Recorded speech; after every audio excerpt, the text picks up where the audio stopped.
Hello, everyone, and happy Sunday, and welcome to Kobold Press's Twitch channel. And today we're going to be doing another jump into our lovely Tales of the Old Margreave inspired campaign, The Last Heir. I am V Muse. I will be your GM for this evening.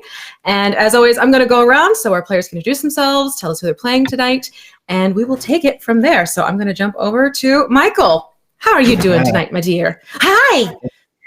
I'm doing great. My name is Michael Sinclair II, and I'm playing Gervain, the Carav Wanderer human that is a fighter of the Ghost Knight variant. So that's who I'm playing today. Excellent. And then we'll move on to Torn Pixie. How are you today? I'm good. I'm Torn Pixie. You can find me at Torn Pixie Twitch on Twitter, and I'll be playing what? Hello.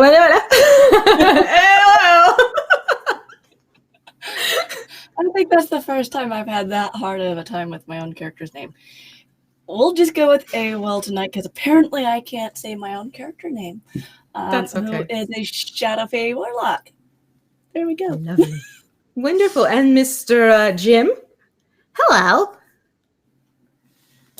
Hey, how's it going? I had that ever-present trouble that streamers have with the mute button.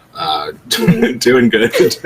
Gonna be coming back to Slain, who is quickly becoming one of my favorite characters because he's just so good-natured and kind-hearted, and also, he's a giant troll man who's on the cusp of having to pick his ranger subclass. So maybe we'll get to that later, but yeah, looking forward to tonight. Awesome, fantastic. And finally, last but definitely not least, Kai. Hey, I'm Kai, and I am playing Zira, a halfling fighter, and she's a sword dancer fighter. Which is pretty darn cool. So we don't have our wonderful Gnome and Jesse with us today because of conflicts of schedule. They're fine, folks. Hopefully we'll see them next week. Not to worry. Anyone want to try and do our usual recap from what happened last session and get their 2 temporary HP for this session? Anyone want to give it a go? The deer in headlights. Maybe not. Or I can just give it to myself and then I get an advantage on the first big baddie roll. What do you think? Yeah, I think that's a good idea. Yeah, I feel like I've already done it before, so I was going to give somebody else a chance. But same. I always have the notes, so I don't. Yeah, you have the cliff notes. Michael's prepared. Michael keeps notes. Michael keeps very detailed notes. These are beautiful notes that he keeps. All right, well, I'll just give myself the advantage on that first roll then. And basically what happened is last week we had it where the group is coming together as a whole, and they had come across Maurice and Mama Rihanna standing outside the hut in which Riork had been sleeping. And there was this strange mist that had gathered inside the hut, and it was on the attack. And as they all start to come out of their sleep, some with trouble, some with some confusion, they go and they work on attacking this creature. And after a few blows, they're noticing some strikes take, some strikes don't.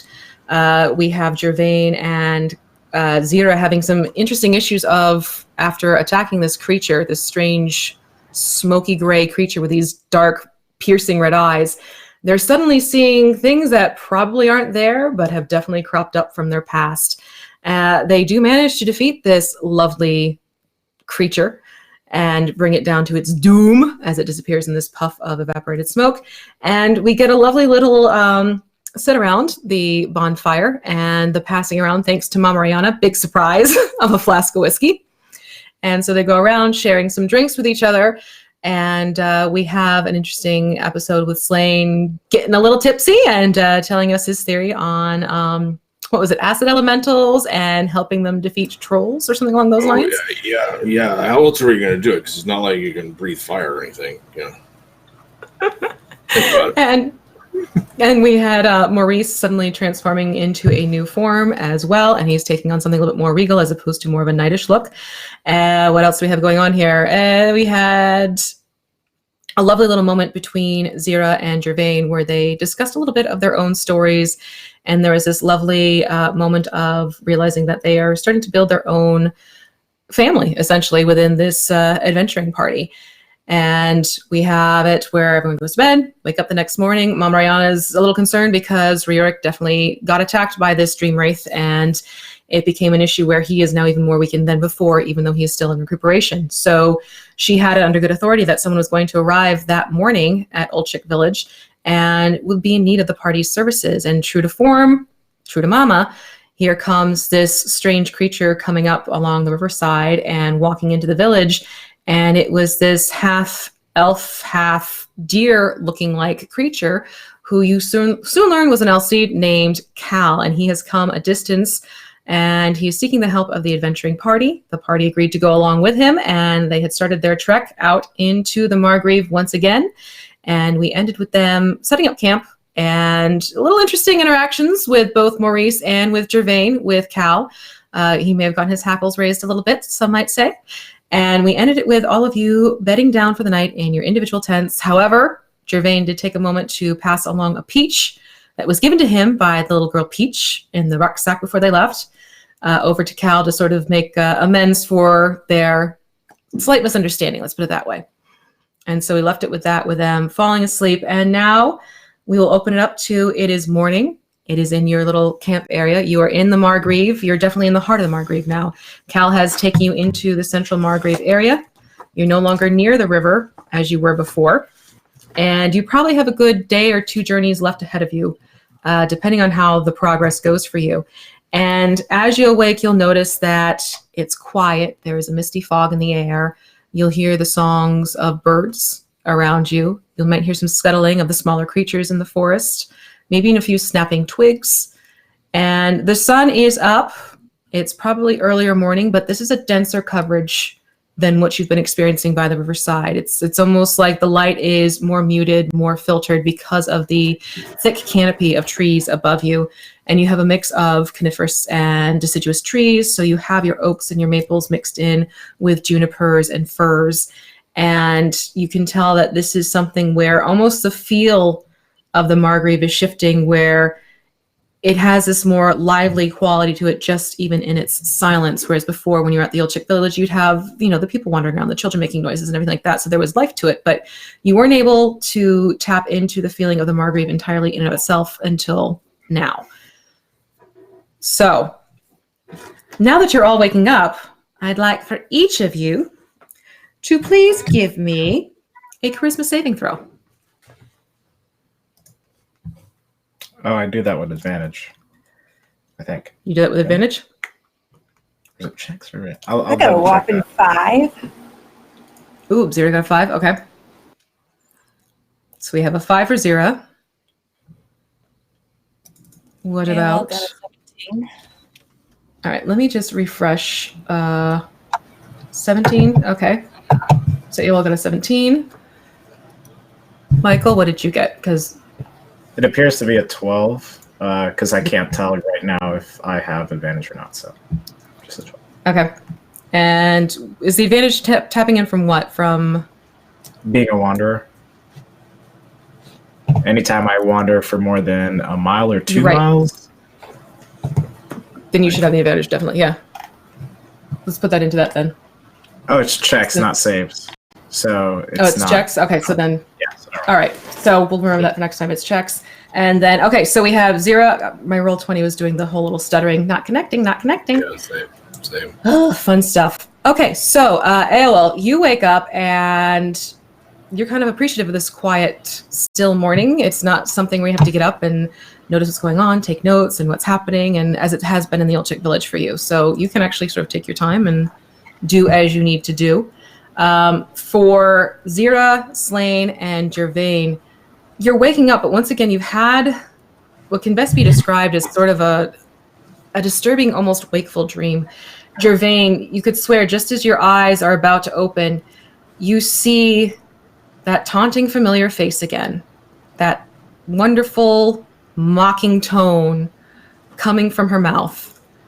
I can't believe you actually thought you'd have a chance at this. You, of all people. No. Just you watch. I'm going to get the better of you. And you notice that as this face is just sitting there taunting you, it begins to morph and quickly flickers in the shape of almost Zira's face. I can't believe you actually thought you'd have a chance. Did you really think you'd get this far without me? Really? You're only here because of me. But then just as quickly as it happens, the face morphs back into this other feminine featured face. You're not even worth my time. And she walks away laughing at you. And as this laughter is echoing through your head, your eyes flicker open. And you're in your tent. You can tell it's daylight. But you definitely have this sense of being disoriented. Zira, for you, again, you're having that dream and you hear that mocking laughter and you see that imposing form again. And he is looming over you and he is pointing to the body on the ground. This is your doing. This is your fault. You've brought this on yourself. And you see his intense eyes gazing into yours, and they are glittering with almost this glee of this, aha, got you. And as they're staring down at you, you see Gervain's face take form. You're stuck with me. Like it or not, you're going to be mine. I don't care what the others say. I don't care what you think. You will be mine. And just as quickly, it goes back to the original face that you had been seeing. And for you, this dream sort of collapses in on itself. It's just this darkness, but it focuses narrow down into that form that's lying on the floor right before it goes completely dark for you. And then Slain. You're sleeping there as well, and you're back in that glen with Baba Yaga. Only this time she's not happy with you. You were supposed to be very helpful for me, Slain. You have not been doing what you're supposed to be doing for the grandmother. You're not being a good boy for me, Slain. What has gotten into you, Slain? And as she's saying this, you'll notice the features sort of fuzz back and forth. And suddenly it's Aowil. You're useless to me. So useless. I thought you could do better than this, Slain. And just as quickly, it goes back to Baba Yaga's face, and she's clenching her iron jaw shut, and her milky white eyes are rolling at you, and she's leaving off in a huff in her mortar and pestle away from you. And you too have your dream, almost like a bright flash of light, cease. And you're lying in bed, blinking awake. So for the three of you, you right now are in this lovely little state of paranoia. So what you're going to have to do is at the end of each long rest, we're going to be doing another save to see if you can snap yourself out of this. But let's see how long you're in it. You each need to roll a 2d6 to see how many days you could possibly be affected by this lovely bit of confusion. Okay. Slain, you're locked on for 8. Yeah. Kai is 11, with our Zira is 11. So, okay. Slain has 8. Zira, 11. And then Gervain, 5. Ooh, lucky. Okay, so Gervain has the 5 days. All right, so right now for all three of you, you're going to be having disadvantage on your charisma saving throws as well as your charisma checks. So keep that in mind. You cannot receive, benefit from, or attempt the help action. So if that's something floating around, not happening for you. And also you cannot willingly accept aid, including healing, from another creature. So keep that in mind. You cannot willingly accept this. So that's something to keep in mind. But again, you'll get a saving throw for these every morning, essentially. We'll check and see how you're doing as you're taking your naps in the Margreave Forest. Cool. Question. For my Heir of Wanderer trait, since I was a mile further from where I slept the previous night, I know that it says I had advantage on these things, but this paranoia is disadvantage on charisma checks, so is it just straight rolls from here? Let me look it over and I'll get back to you next week about that. I don't think it counterbalances that way with the way this particular trick works. So let me just read over the 2 and I'll get back to you. How's that sound? Thanks. Sounds good. Because right now it's still like, we'll see. But essentially, that's what's going to be going on with all of you. So you are still all in your tents. What would you like to do from this point? You can hear there's movement and stuff happening. Chances are it's that fellow that you've been wandering with, Cal. He's getting up, and you can tell it must be him because you hear this, clip-clopping as opposed to footfall on the harder portions of the open area that you're sleeping in. Anybody see any dead snakes this morning? Who's on first watch? What do you need dead snakes for, Slane? Like, did you just see a dead snake or anything? Like we were walking about, just doing in the grass. I'm just gonna turn. I'm gonna walk away from where we're sleeping and go 60 feet in a direction away from camp and just kind of do small circles and pace about. Anyone watching me looks like I'm talking to myself, but other than that, I'm still within eye shot of you folks, but I'm just off doing my own thing for a bit. Okay. So no, don't worry about it. Don't worry about it. It's fine. We'll just. Anybody want any eggs? And Slane's gonna go see if was it a rooster or a hen that he got? It was a hen. Okay, that's right. Okay. That would have been awkward. If Henrietta, You're not getting eggs today. There's something else. Not any eggs. Margreave's good. I don't know if it's that good. Because of my dream, I'm not going to go check on Gervain. Okay. Interesting. All right. So oh, that one hurt. That's a gut punch. So Zira, you're kind of just keeping to yourself as well. So we have Gervain off in his own little timeout circle. Self-imposed timeout circle.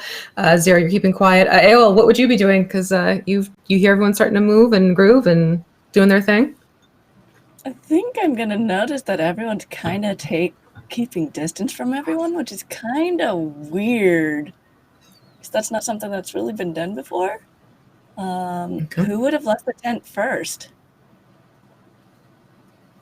That's a good question. Let's see. I'm gonna do. Anyone want I to was volunteer first, or we can do a nice little D6? I would have been leaving first.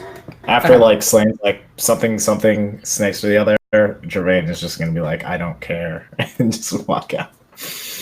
Okay. All right. So out goes Gervain first. Okay. Gervain leaves first, but this is after Slane said something about snakes, so I might go talk to Slane about the whole snakes thing first. Okay. Slane, what's that bit about snakes about? It's nothing really. I just, it's a weird idea that I had. I wouldn't worry too much about it. Don't worry about it too much. You're not from around here, are you? AOL. Not exactly, no. Yeah. So it's nothing. It's just a local thing. Just eggs. I made some. Henrietta laid them earlier this morning. Sure, eggs are good. The chicken has a name, huh? That's unfortunate. Yeah. Why wouldn't you give it a name? I mean, she's a chick. She's an animal like the rest of us. So she needs a name. It's gonna make things harder eventually. You know this, right? It doesn't really. I promise. I name them all because it makes them feel better. It makes me feel better, honestly, and it's important because we're taking care of each other right now, and she'll take care of us later. Okay. Okay. She's just gonna walk off. Just how he sees things.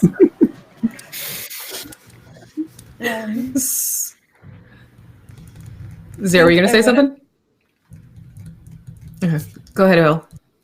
You would have...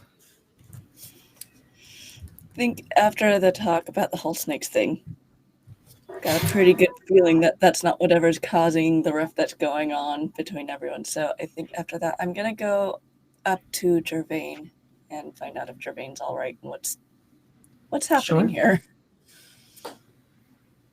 All right, so you're able to approach him. He's over in his own little circle laps.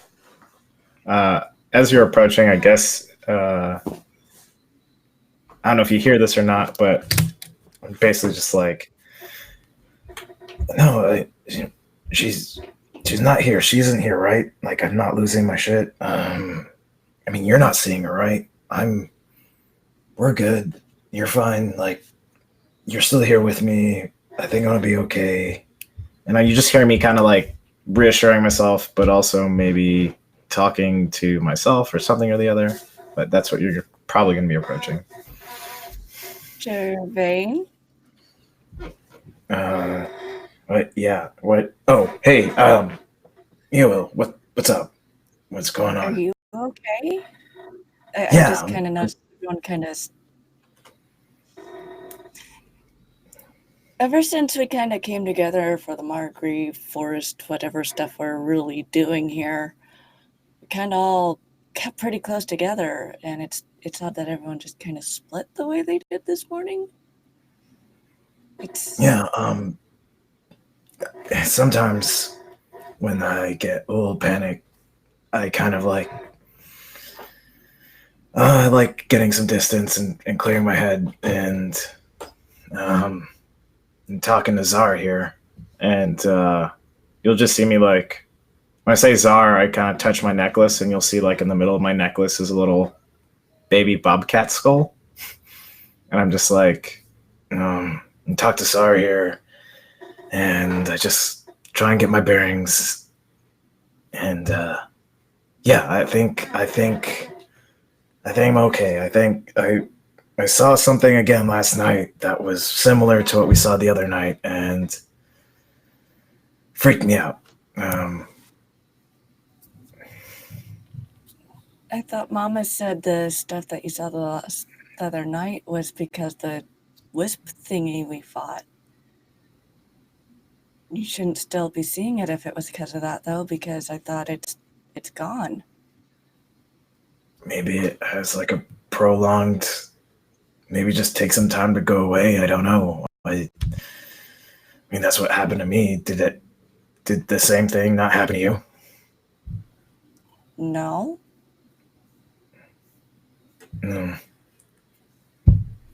Yeah. I mean, So it would have been nice because, I felt like I was back in college. I would not have been upset about that happening again. okay. What is everyone else doing? Selena's getting chicken eggs, and I'm not sure what Zera's doing. I haven't spoke to Zera yet. Okay. Well, I'm cool. I think I'm cool. I think I'm good. We're good, right? Are we fine here, Will?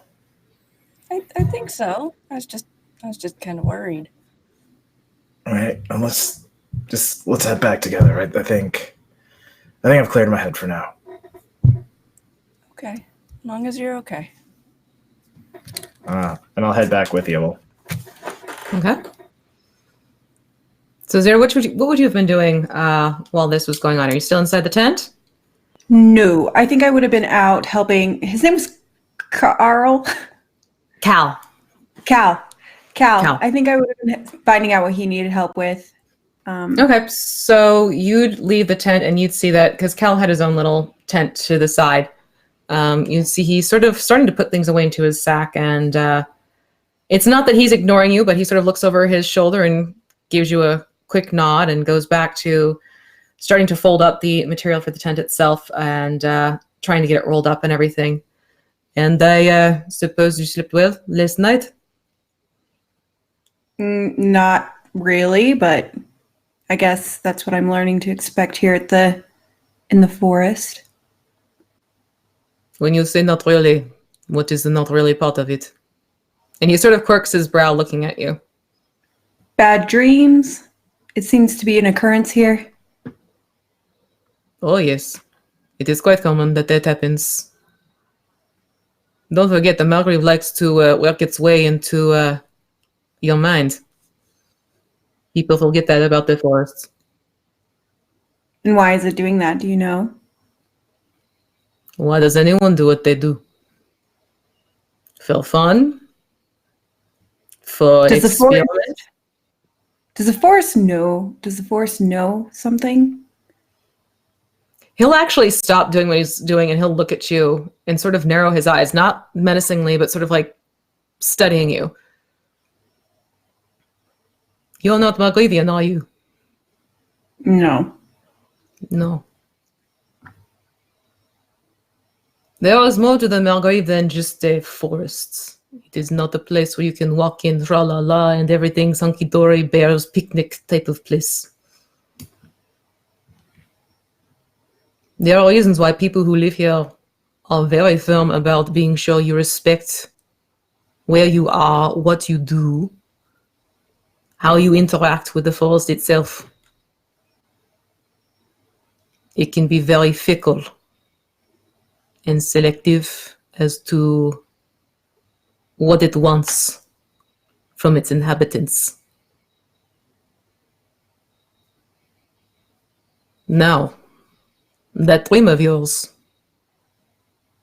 should we be concerned? No.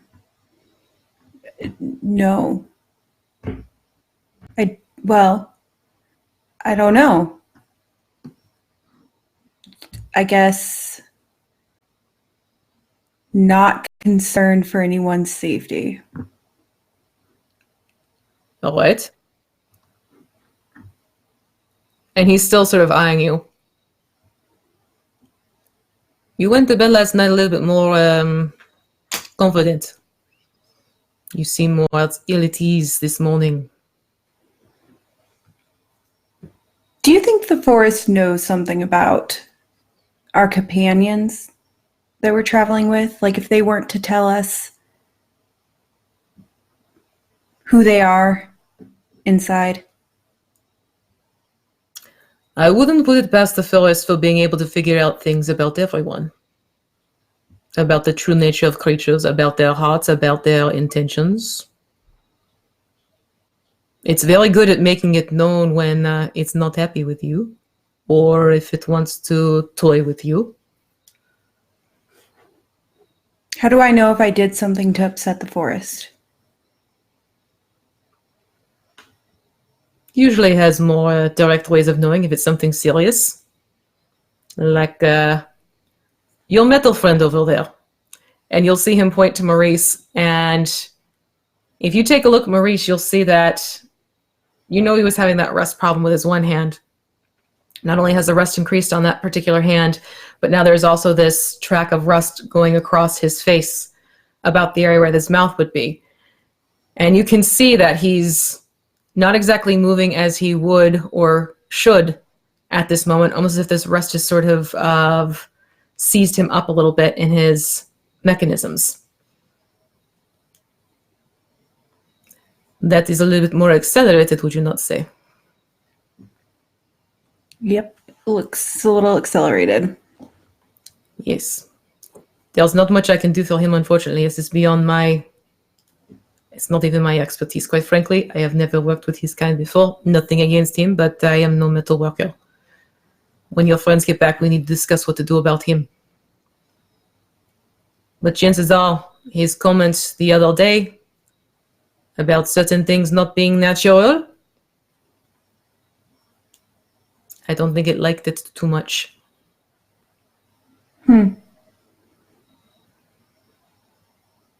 Guess I'll keep all of that in mind. It is wise to, as you should. Better to be aware and conscientious than bombastic and presumptuous. Not that you would know that type. Of course, not that I would know that type. As for the little one, he is still in the tent. He did not look too well either. You may want to check on him. See how he's doing. I'm going to immediately go check on him then. Okay. So you go into the tent and you see that Shrek is... They haven't even gotten out of their bed yet. And they are sort of just clutching their blanket to them and... Oh, Shovel. Oh, Shovel. No, Shovel. I'm sorry, Shovel. I should have done better for Shovel. Oh, Shovel. Shrek? Oh, Shovels. Shrek, And are he'll you look up okay? He'll look up at you, and he almost like they almost startle back. Shovel? Who's Shovel? Shovel, is that you? No. It's Zira. And their eyes will blink quickly, coming back. Zira.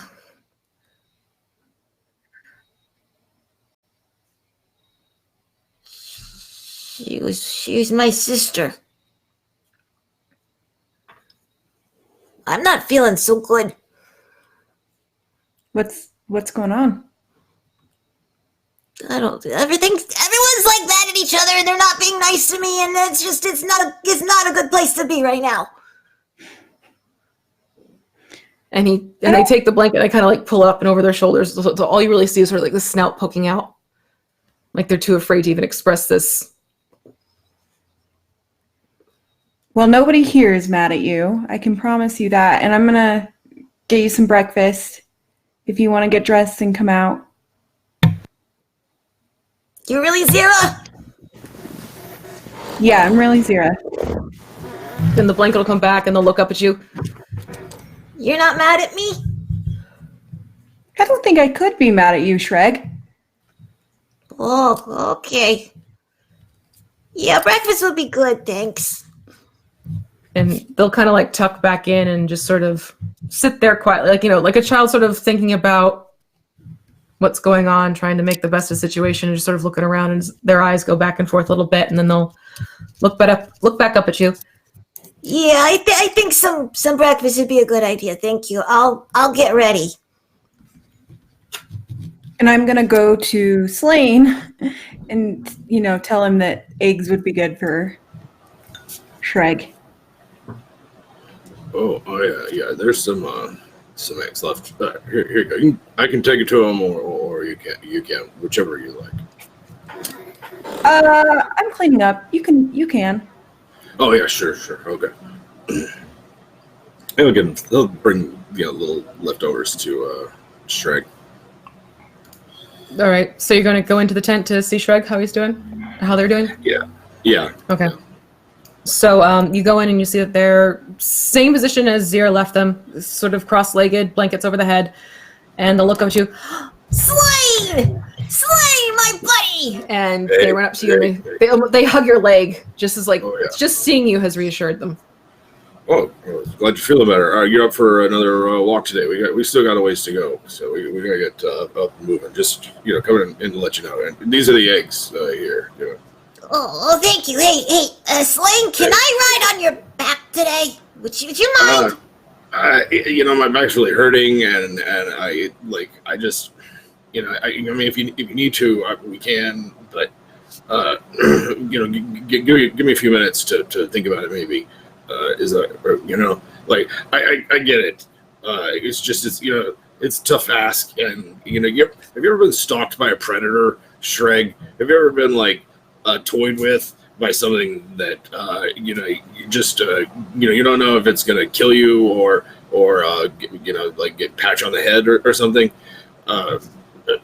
It's a tough day, tough morning because because of that. Anyway, they hear you saying this and they look at you. They kind of look you up and down, this look of disbelief, and then you see them kind of look at themselves in their own much smaller, diminutive stature. I got an idea. Yeah. Yeah. So it's it's kind of one of those mornings. It'll pass. It should be all right. But I just don't know about the ride. Right? You pretty sore or something?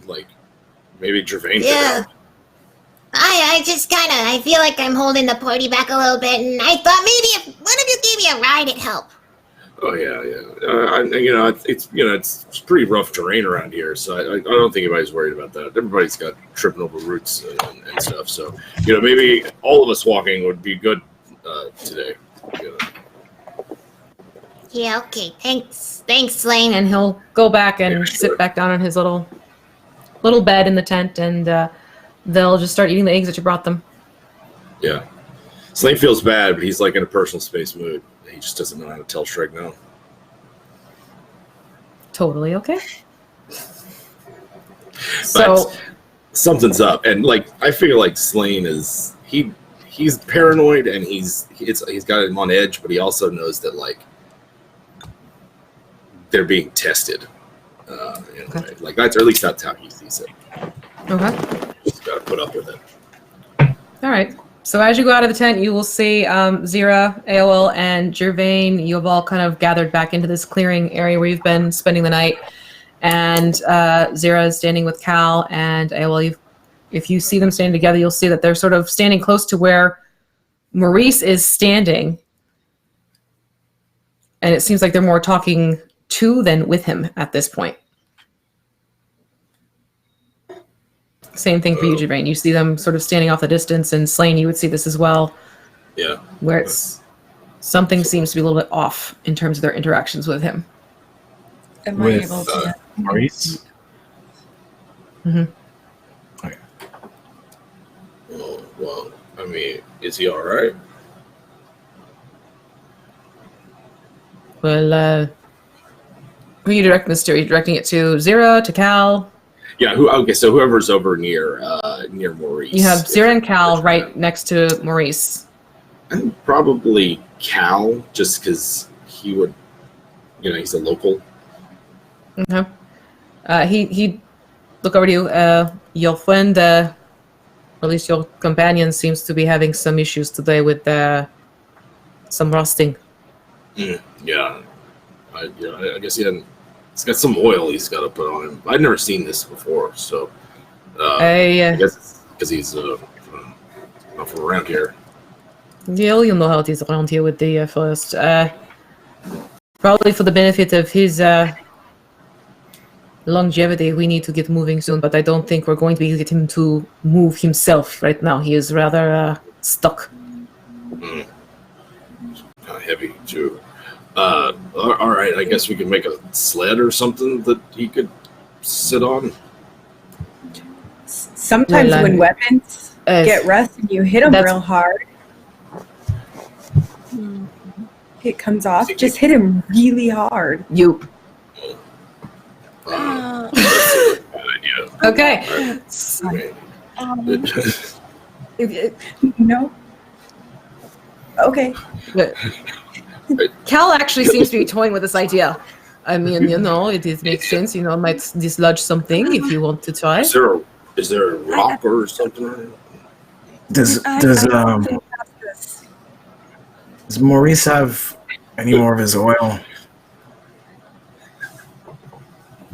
He does have the oil, but it's going to take a lot more than just the oil that he has to fix what's happened overnight with the rust. Does he still have his mace out? Or does he? Because I can't remember if Maurice keeps it like in a. I think he tucks it away at night. Yeah, I think it's like it transforms it or something. Yeah, he does something with it. So right now he's just sort of like oil can mode, essentially, like Wizard of Oz, Tin Man. So, if there's a rock around, then because I don't think we have any weapons that are like bludgeoning, right? Don't. Like we've all got swords and daggers and the like. Yeah, for the most part. Yeah, so you're in a forest. There are definitely rocks. In fact, there are some mossy covered rocks if you want to give it a little padding. Slane, you could also try like a downed branch, like a club. I mean that, like, well, he might not wake him up. Is what I'm worried about it.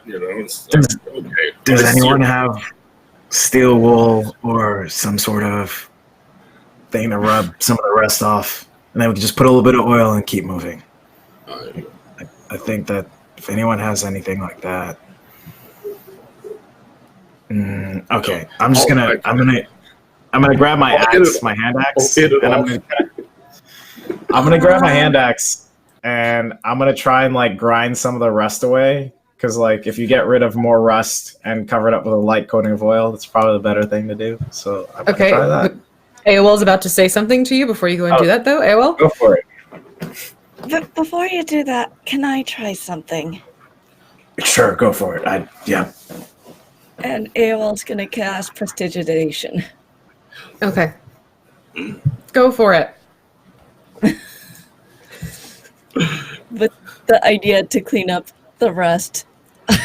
What That area do you way. want to focus on? Do you want to focus on sort of like the area on the face, or do you want to focus more on really like the joints have taken on some rust, so like maybe his leg joints? But because it's a foot, right, that you can work with for that? Prestidigitation? It says range is 10 feet. It doesn't say Because of area. the specific area. Oh, there he goes. I'm telling you. 1 cubic foot. Okay, 1 so cubic yeah. foot. So you could basically do around the knees if you wanted to, or you could do more around his head area and like the upper chest area. It's a cantrip, so I think I'll cast it a few times.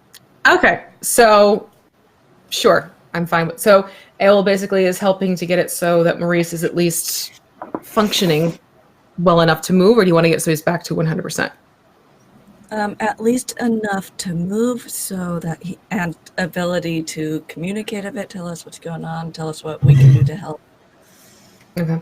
All right. So then let's say it's going to take you probably about a good half hour to 45 minutes to do that, to get it to that extent. It won't get rid of all the rust, but it gets rid of enough for him. So he's taken on new rust patches. He's got some rust on the side of his cheek now. He's also got rust back on his hand.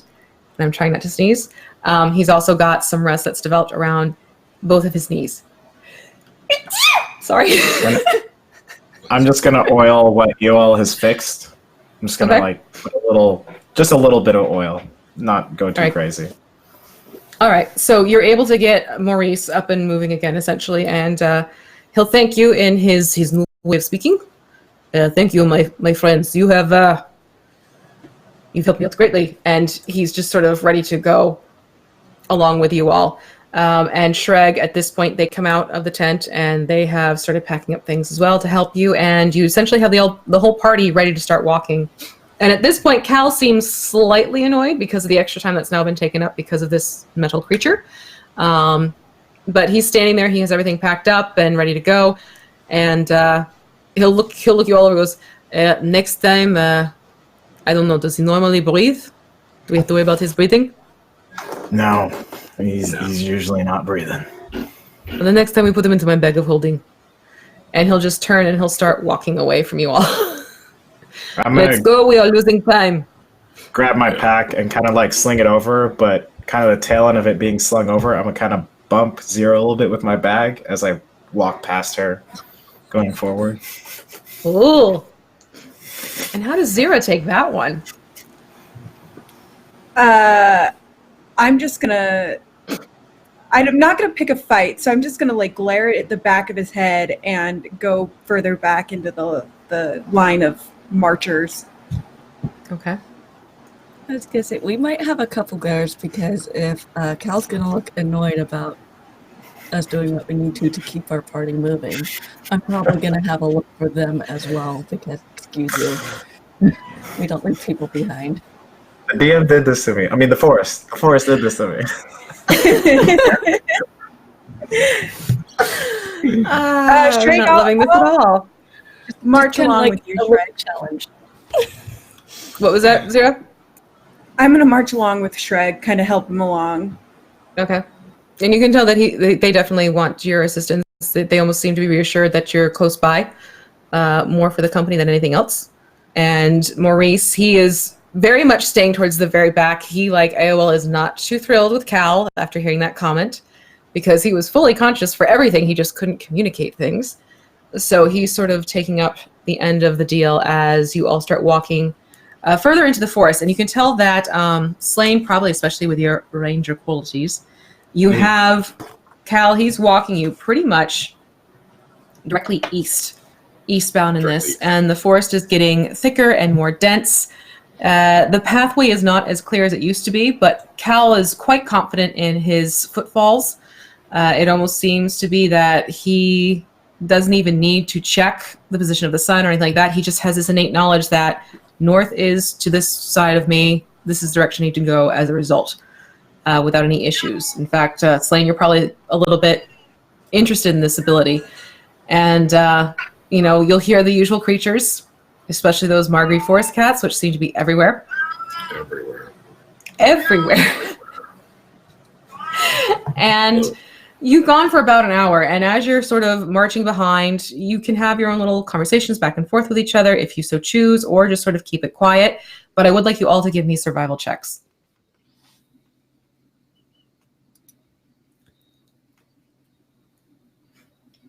All right, so Gervain with a 23, you're able to trot along. Nothing's really catching your footing or anything like that. In fact, the dimmer light seems to be helping you able to focus a little bit more than the usual. Focused. Someone said that I'm not good enough. I'm focused as all hell. I'm angry, but focused. Like that laser determination. Oh, which is fantastic. That's at a plus. That's actually add 2 to that. Okay. So then for Zira and for Slain, same for you.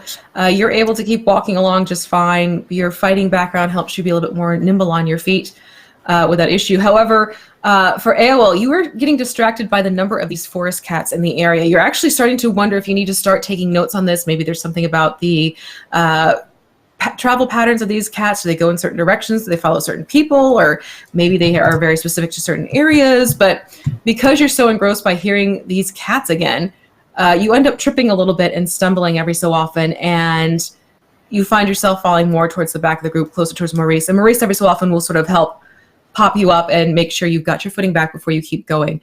So the first hour, you don't quite make as quick of progress as had hoped because of the tripping up, but you don't fall too far behind the rest of the party because, again, Maurice is helping you along the way.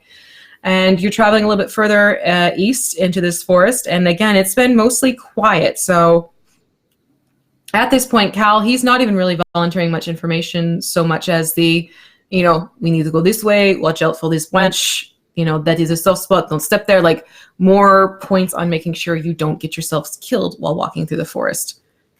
Is there anything you'd like to be doing while you're traveling? What was that? Fair to say with that too, that AOL is probably running it into those branches and those soft spots. Mm-hmm. Yes, but again, does that. Yep, because you're more distracted by what's going. You're basically sort of logging the flora and fauna around you. You're more interested because it's a newer area of the forest that you haven't seen before. It's slightly different than where you were with the old chick village.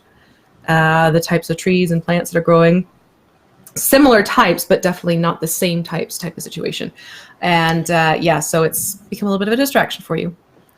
If we're traveling slow and we're just like our pace is held up by just everybody, then Slain will just take advantage of his greater stride and familiarity with forest to forage for herbs and just keep his pouch full. Okay, so you can multitask. You can walk and snip and collect and mark that which you need for your various concoctions that your grandmothers have taught you. Perfectly fine with that one, Slain. With my with my high survival check, I'm gonna just point things out to Slain, thinking like I'm not really quite sure, but I'm like, oh, that one looks useful. That one looks useful as I'm walking by, and then in between that, I'm gonna be speaking under my breath to Czar on my necklace, just so no one could kind of hear me as I keep going. Okay. All right, and then Zira, you're still helping Shreg along. Yeah, and I think I'm just going to try to stay aware of the surroundings. Okay. All right, sure. So it's been another hour and you keep traveling. And again, you're making further progress. You can tell it's probably getting closer to high noon at this point. It's not so much that the sun is getting brighter, but you can tell that the direction of the light has gotten more overhead. Again, it's still very filtered and very dappled where you are because of the canopy growth. But the day is progressing along. So as you keep going, let's do another survival check and see how you're doing in this crossing of the Margreave.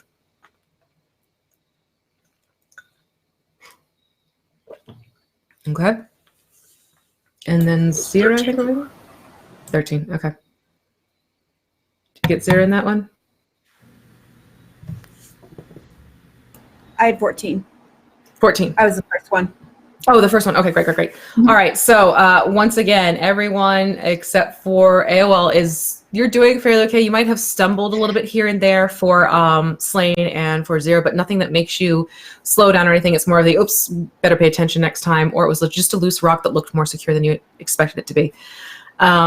For AOL, it's still, it's almost now that Maurice has taken it upon himself to sort of hold you by the elbow, and he's very much helping you along the way. Yes, it's very interesting and very cool creatures. You're right. Yes, I'd want to know more myself as well. Yes, absolutely. Oops, a daisy, don't step. No, watch it from there.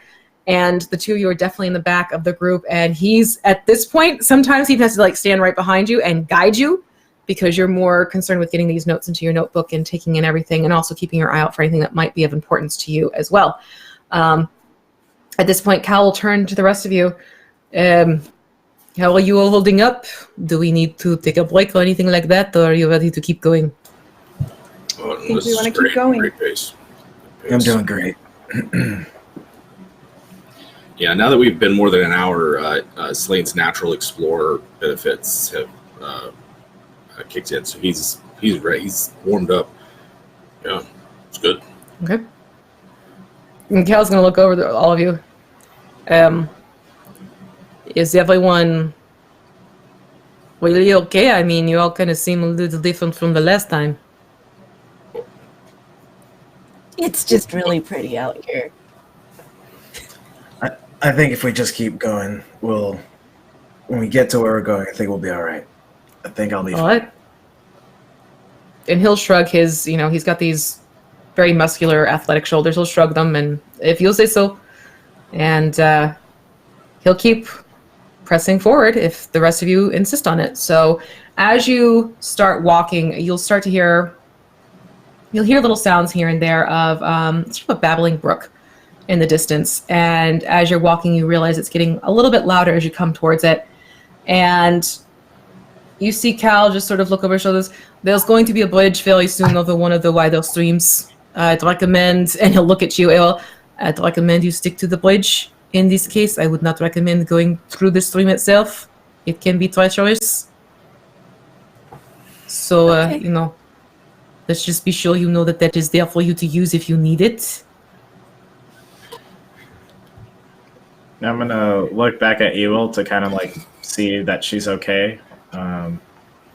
Just to look her over, make sure that she's not hurt or anything from all her stumbles. And at the same time, I'm going to give a quick half a second glare to Zira and then turn back around and keep going.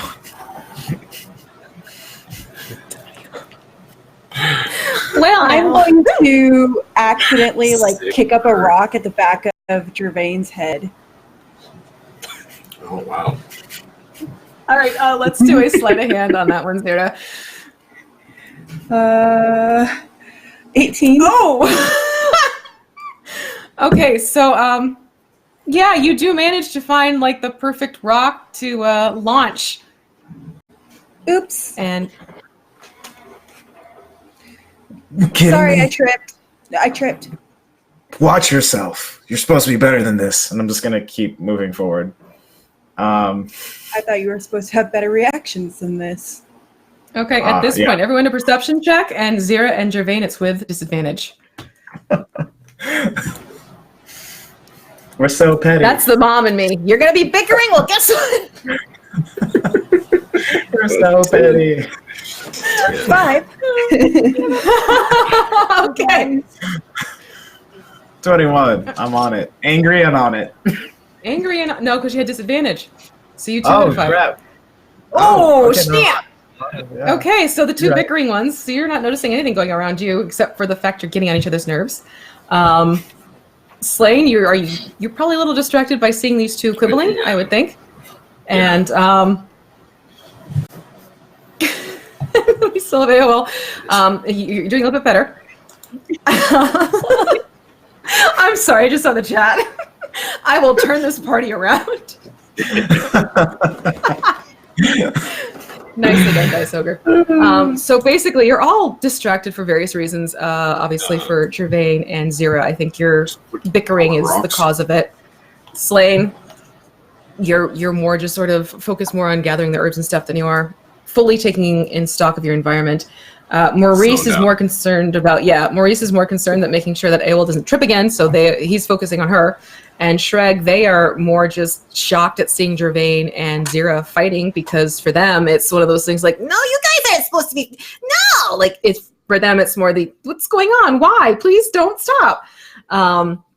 So as you're walking, you get to this bridge And you see Cal sort of just pause and turn to, are you sure that you're going to be okay with this? I mean, is everyone good? Can we be mature about this? Is there something wrong with the bridge, Cal? Is it like are there fairies on it? Like, I don't know.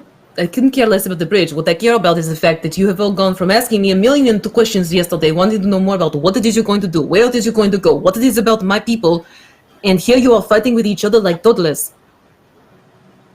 Oh, well, you know how it is, Cal. Sometimes they, you get tested, or I don't. Come on, we don't have to talk about it, and it's not the right time of day anyway for that kind of conversation, and also, come on, we can just walk.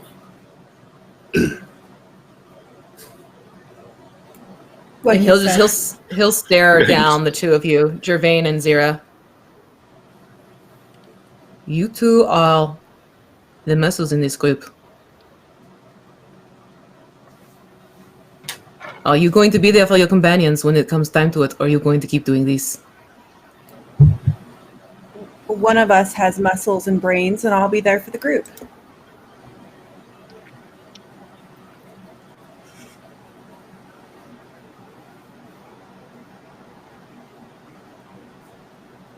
Muted.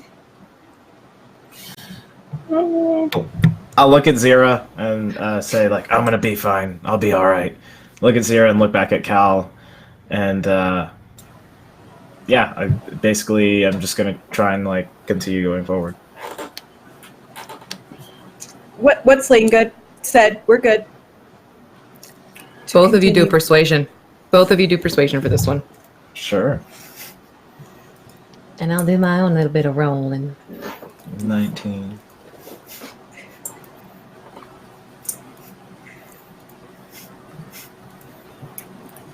All right, so 19 and 19. Okay. Oh. So he kind of raises his brow, and he does that thing where it's like he turns to start walking, turns back around, then turns again. All right. But again, this needs to stop so he can at least concentrate.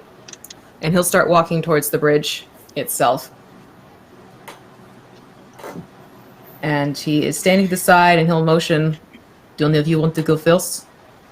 Are you sure there's nothing wrong with it? Because it's like this bridge you keep talking about. Like, Cal, I feel like you're trying to. There's something wrong with this bridge, isn't there? Last I checked, it was a bridge. It's more the stream that you should not be getting into because every so often it can sweep people away. There's an undertow to it. Oh, all right. Okay. You got me. I'm all confused, and also a little worried about the water. I thought maybe the water put us to sleep, or maybe it's a memory or something, or there's like a fairy under the bridge that's going to grab us. Or my mind runs wild sometimes, and I just worried about it. And he's just going to walk across the bridge. I'll walk with Sling. Okay, so Slain and Gervain, you're going to start walking across the bridge? Mm-hmm. All right. As you start walking across, you suddenly see this bright flash of almost seems like a collection of pebbles and glass zipping alongside of the bridge. And suddenly, Slain, you see this creature jump out in front of you, and it takes a swipe at you. All right. So, do it. Let's see what we got here. Oh, that's it. Amazing. Did it go through? Yeah. So, does a 17 hit? Yes. Okay. So, why is it not doing the actual dice rolling? All right. So we're gonna go with you're gonna take 6 points of piercing damage as this strange creature jumps out at you from basically the side of the bridge, and it's one of those things where it's taking great glee in doing such. It has these extended long arms and the scaly amphibious type skin, and it's got this sort of toad yet troll-like face going on, and on its back it has this glittering cape that's a mixture of beads and glass and trinkets and things like that. So it's very sparkly and shiny. And it's standing in front of you and Gervain, directly in front of you, and blocking your path to get across this bridge. Oh, I want that coat. All right, so seeing this, I'd like everyone to roll initiative, please. Wait. Initiative. There you go. Oof. Yes. Oh. Okay, well, and then let me get. I remember what was that? Remember to do the part. I remembered this time. Ta-da! And then let me get Cal in there. Did Cal go? Come on, roll 20. Work for me, please. That can't be right. Initiative. How the hell did I get 56? 1 second. Let me just do this. It has to take 3 turns. We all get hit 3 times first. Okay, so he is going to be going. Slain, what's your dex? 3 plus 3. Okay, so he will go. Please don't have the same. He has the same as you, and I see where I went wrong. Okay, so you go. I see. I have a number I need to fix in the character sheet. So Slain, you will go first before Cal, and then Cal will go after you. So our order is going to be Gervain, you will go first. Then we have AOL, you go second. Oh wait, I've got to get these lovelies in here too. This lovely fellow. And our curmudgeon. Okay, so actually, it'll be Gervain, then bad guy. Mm-hmm. Then we have AOL. Then we're going to have Slain, Cal, and Zira. As for Maurice and Shreg, we're going to let those guys float in the background. Maurice is concerned about how Shreg is still acting a little despondent, and also concerned seeing this creature pop out. He sort of scoops him up and takes a step back with him. So, Gervain, you have this creature standing in front of you. He has just taken a bite of Slain and is on the attack. What would you like to do? I'm gonna basically yell, "We've had enough of this day," and I'm just gonna start trying to hammer him down with my hand axe. Just been a bad day for Gervain, and he's not having it. So I'm gonna do a attack with my hand axe. So that's only 11. I don't know if my 11 hit. See here, 11 will miss. Okay, and then I will use my action surge to hit again because I'm not thinking clearly. Go for it. Yikes! Ooh. Yeah. Nope. Yep. So it's a swing and a miss and a swing and a miss on both sides for Gervain, and this creature's just sort of sitting there. It almost is like it's able to dodge it. Like it has had the almost joy of catching you by surprise, and here you are in its space. So it is going to turn its attention to you now that you have gone after it with not 1, but 2. And it is going to go and attack you first with its claws. Does a 13 hit? No. Okay, so raise my shield up. Yeah. Perfect. So as you raise your shield up, you hear these claws screeching across the metal. Is the metal shield right? Making sure we're not dealing with a wooden one. I am pretty. Yeah, it's metal. Shield. Okay, so you hear the claws going across the metal and that horrible sound, almost as if it's like, sharpening the claws for him at the same time. And it's then going to spin around and attempt to bite you as well with its second attack. Okay. Because, dude, you went after it twice, and that's a 15. It's a 15 hit. It does hit. Okay, so you too will be taking 6 points piercing with that bite, and that is going to be all that it can do. It is standing in front of the two of you, still on the bridge. AOL, it is your turn. Okay. AOL, seeing this, is gonna go ahead and cast. Well, they're gonna use one of their abilities, which is Darkness Calls. Okay. So they're gonna grab a bit of the Shadow Realm, and all creatures within 10 feet need to make a Wisdom saving throw. as they're enveloped in darkness. Okay, so wisdom save. Oh, this is going to be great. All right, so let's see how this guy does here. Yeah, no, that's going to be an overall of 5. Okay. We like this. Okay, so it's blinded until the end of its next turn, or your turn, right? Beautiful. Is it my turn? It's blinded until the end of your next turn. Yep, so it's blinded until your turn is done, which is actually quite ideal because that means it's taking it through its turn. Okay, so AOL, is there anything else you'd like to do? That's about all you can do right now at this point? I believe so, yeah. All right, so Slain, it is up to you now. All right, so it bit me, and I'm going to bite it. And he just kind of launches himself at this thing. And let's see. Hot. And, I think hope 25 hits. And Yeah, 25 is going to hit. for 7, as he just like, and he's not like grappling it yet, but he's trying. He might next time. Okay, all right, so Coach. you give it a little bite, and you land some damage on this fellow, and that's going to take us over to Cal, right?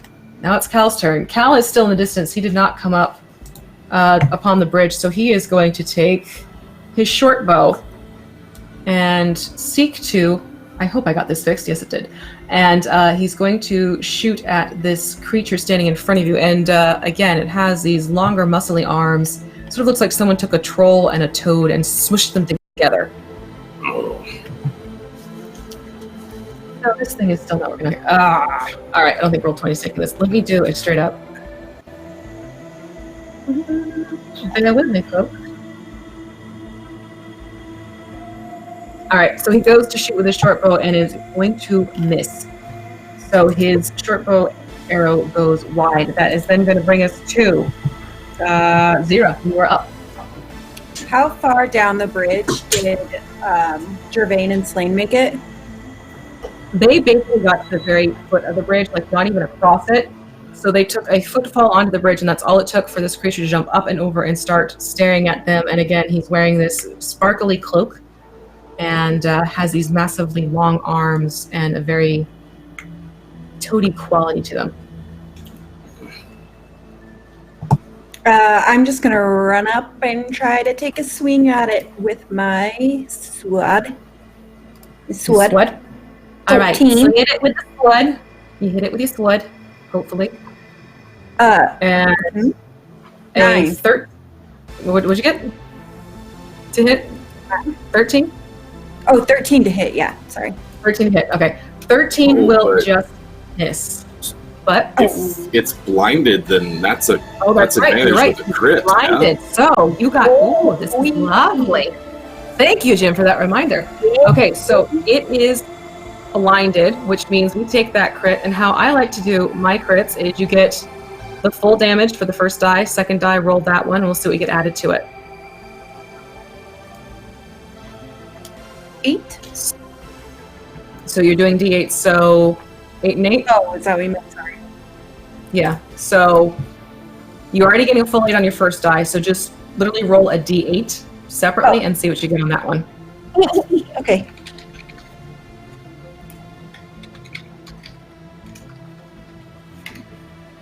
Ooh, I got a 1. No. You got a 1. Okay, so still, for 9 points of damage, you are able to slice into, what does it look like?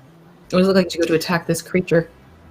I want to try to make it so it can't run away from us and slice at one of its legs. Okay. So So I'm you going go after its like back tendon. Okay, so you're able to swing at it, and you definitely cut into the skin. However, it's not going to slice all the way through to get a tendon quite in this case, because it's a thicker hide on this creature, but you do see blood start to flow, and it's flowing nicely after you've attacked this creature. And And then that's going to bring us back up to the top with Gervain. All right. After seeing Zero like attack it successfully, I'm gonna feel like guilty and grief hit me, and Okay. my eyes are gonna kind of like well up with like tears. Not quite crying yet, and I'm gonna try and hit it the creature again. Okay. So So let's see what you get here. see how. Oh, okay. So 22. We're getting there. So yeah, you make contact. Yeah. Nice. And the 9 damage. 9 damage. And I'm gonna try and hit it in its mouth, like wherever its mouth region is. And as I'm hitting it, I'm just going to I'll turn to Zero and say, I'm sorry, and just like hitting the toad as I go. And like that's what Gervain does this turn. Okay, great. So that is Gervain, and then that's going to take us to the baddie. So it is still blinded. So it's more like it's flailing wildly at this point. It's not really locking on as well as you can see. It's probably relying more on its sense of sound than anything else. So Gervain, since you just took a swing at it successfully, it is going to try to go for you. However, this is of course with disadvantage since blinded. It'll try to attempt to bite you first. 5 or 2 hit. Nope. Yeah. And then it'll go in for its second attack with a claw. And does a 9 hit? No. They both No. miss. All right. So both are swinging wildly. It is flustered because it cannot see, and it is just grasping at whatever sounds it can lock onto at this point. And that ends its turn, and it brings us to AOL. I'm so used to muting and unmuting. I just tried to unmute using my hotkeys and not do anything. But I was already unmuted. Habit, man. Forget that I did that. That was my trying to delete something. So go ahead. I think AOL is going to take a length of rope and it's going to try tying it up while it can't see. Okay. So you're basically going to try and wrangle this sucker. All right. So let's do, you can give me a sleight of hand on this one. Would that be with advantage since it can't see? Yeah, you'll have that sleight of hand with advantage. I'm going to have it do a dex. And that is at disadvantage. And we'll see what we each get. All right, so it's got a 5. What did you get, the 10? I got the 10. Okay, so you're able to get up on it, and you got the 10. With a 10, you are able to start getting the rope sort of up and around it, but you haven't been able to secure it quite yet. But it's definitely something where... A little bit of help here. This thing's big.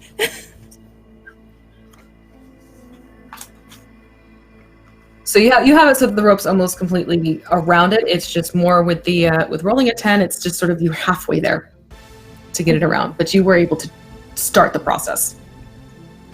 And then that brings us to Slain. All right, so Slain is going to attempt to grapple it and hold it still. Because it's also like, why'd you attack us? And so that's where... What do we think? Okay, so then... Yeah, I don't know. Well, that does not look good for Slane's plans. All right, so you attempt to do it. At this, it's probably more that this creature is now swinging wildly because of... Oh, but wait, it's the end of Ael's turn, so now it's no longer blinded, correct? Correct, yeah. Right. So now because it's able to see again, it sees what's going on around it, and it starts to swing wildly, and it dodges out of the attempts to both tie it up and wrangle it, so grapple it.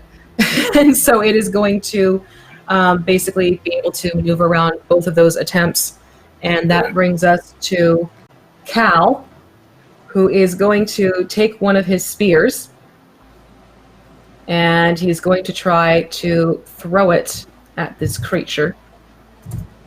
But unfortunately, it will go wide, and you see his spear go soaring through the air across the bridge, and it swings into one of the trees across the way of the stream. And that's going to then take us to Zira.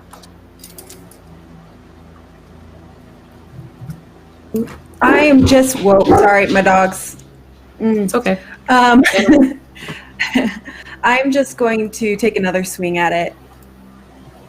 10. 10 will miss. So again, And go to... I think I'm distracted by Gervain saying sorry to me in the middle of the fight. So I'm just going to swing to where I hit before and kind of just like lose my attention and hit the wood of the bridge. All right, fair enough. So you attempt to swing and make contact, but again, it's thrown you a little bit how Gervain has sort of apologized and battled his way through it at the same time.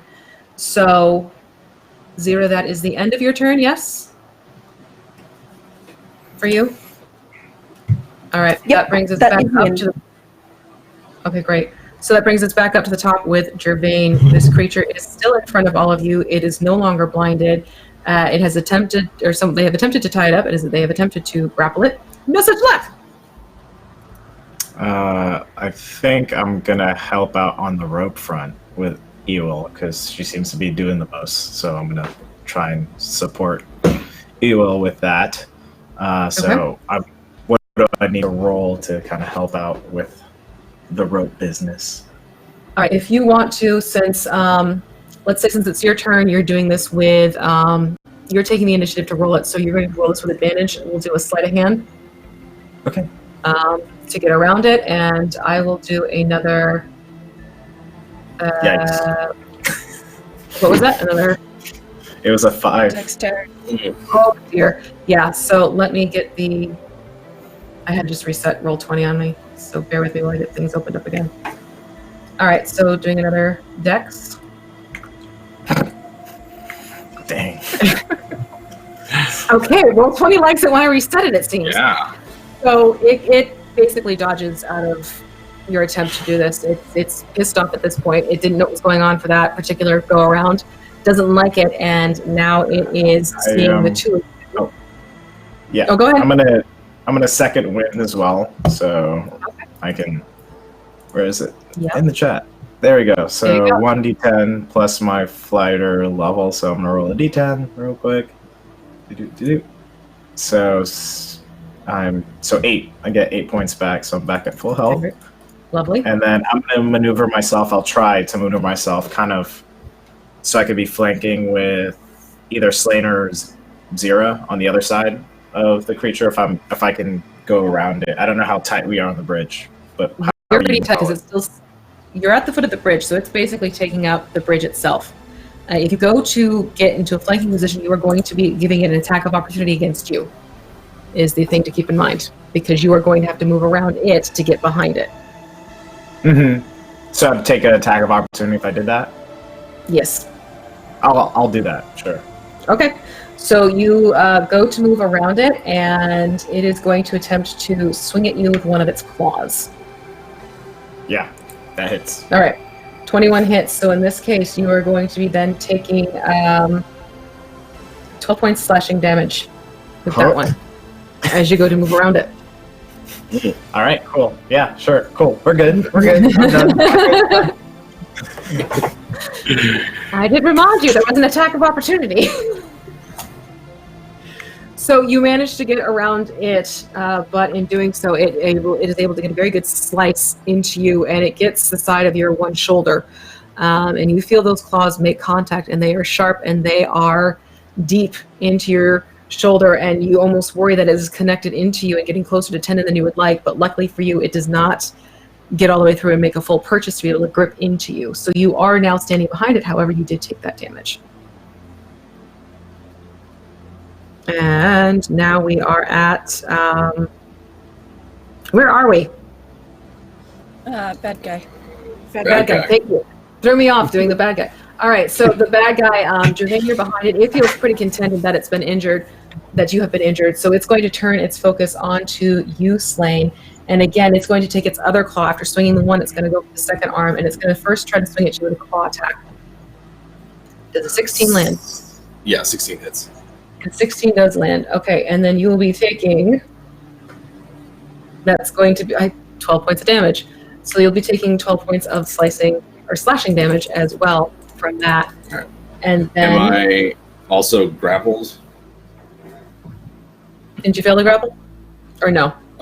No, I just if it's already if it's an auto hit, then I think I have to do it on my own turn. But yes, let's see. You have to. It is going to actually right now. It's going to ignore you on the grapple attack because you're all around it and it's trying to get out. Is what's going on here. Gotcha. So then it's going to also try to bite at Zira. Zira does a 15. No, so it goes to bite at you, Zira, and you're it's almost like a height thing here. So it's lashing out at everyone. It now knows it's surrounded. It goes to bite you, and the bite sails over your head. It does not land. And that takes us to AOL. AOL's gonna go ahead and use one of Faye's spell slots, and it's going to cast Cloying Darkness. And cast what? I got a little... Cloying Darkness at first level. Okay. So Faye reaches out with her hand and creates a hand of Decaying Shadows. Ooh. So I have to do the con on that one. And it gets a 17 on the Constitution save. Yeah, that saves. That saves. Do you have any half damage or anything like that? Or no? No, it doesn't look at. Yeah, it doesn't look But like hello. it. Yeah. Ooh, that's a very cool spell, though. All right, so it manages to dodge out of being hit with this particular really freaking cool spell because it's still sort of flailing around and looking for a means to get out, but seeing that it is surrounded. And that is going to bring us to Slain. You are up. All right. He will continue to fight with his teeth and claws. And also, his inhuman vigor kicks in, and I'll use my bonus action to get that heal. Okay. So that will hit. That's another 7, and then nice. Slain gets back 10 as his wounds knit themselves back together. Beautiful. All right, cool. So Slain gets a little regeneration because of that, and 7 points taken off of our ugly friend. And then you have Cal. He is still standing. Cal is sort of positioning himself between Maurice and Shreg to make sure they're okay. And he's also keeping his eyes towards you, trying to help you out as best he can. He will take his short bow, which I freaking hope I fixed this time. Thank you, roll 20. And let's see what he gets. And he manages to hit. All right, so with that hit, it is going to take an additional 6 piercing. And you see, Cal, he pulls his bow back and he releases it quickly, and you hear the of this arrow sailing through the air as it goes past all of your heads, and it takes purchase directly into the torso of this creature.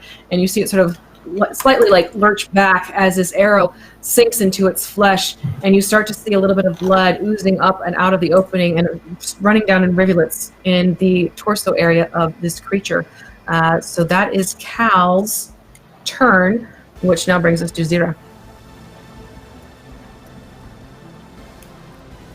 I want to slice at it again with my short sword a little bit higher, and then whether I hit or not, I want to use my second wind to if I twirl around like a sword dancer and aim lower with the second one. A little fancy. Okay. 19 with the first one. 19 absolutely hits. 6. Beautiful. And 22. 5. And there's my door. Sorry. All right. So, Zira, do you want to describe what this looks like as you do this 1-2 punch on this creature and starting to get some damage in on it? Where are your blows landing, and what does it look like as they land? I just swirl around twice with the swords and hit it. Okay, so like a whirling dervish type of look? All right. So Zira, she's suddenly getting the opening that she's been waiting for, and you see her sort of twist and spin around, and these blades just flash out of nowhere. You see one slice at the lower knee area, and the other one slice just a little bit above where Cal's arrow had made its attack.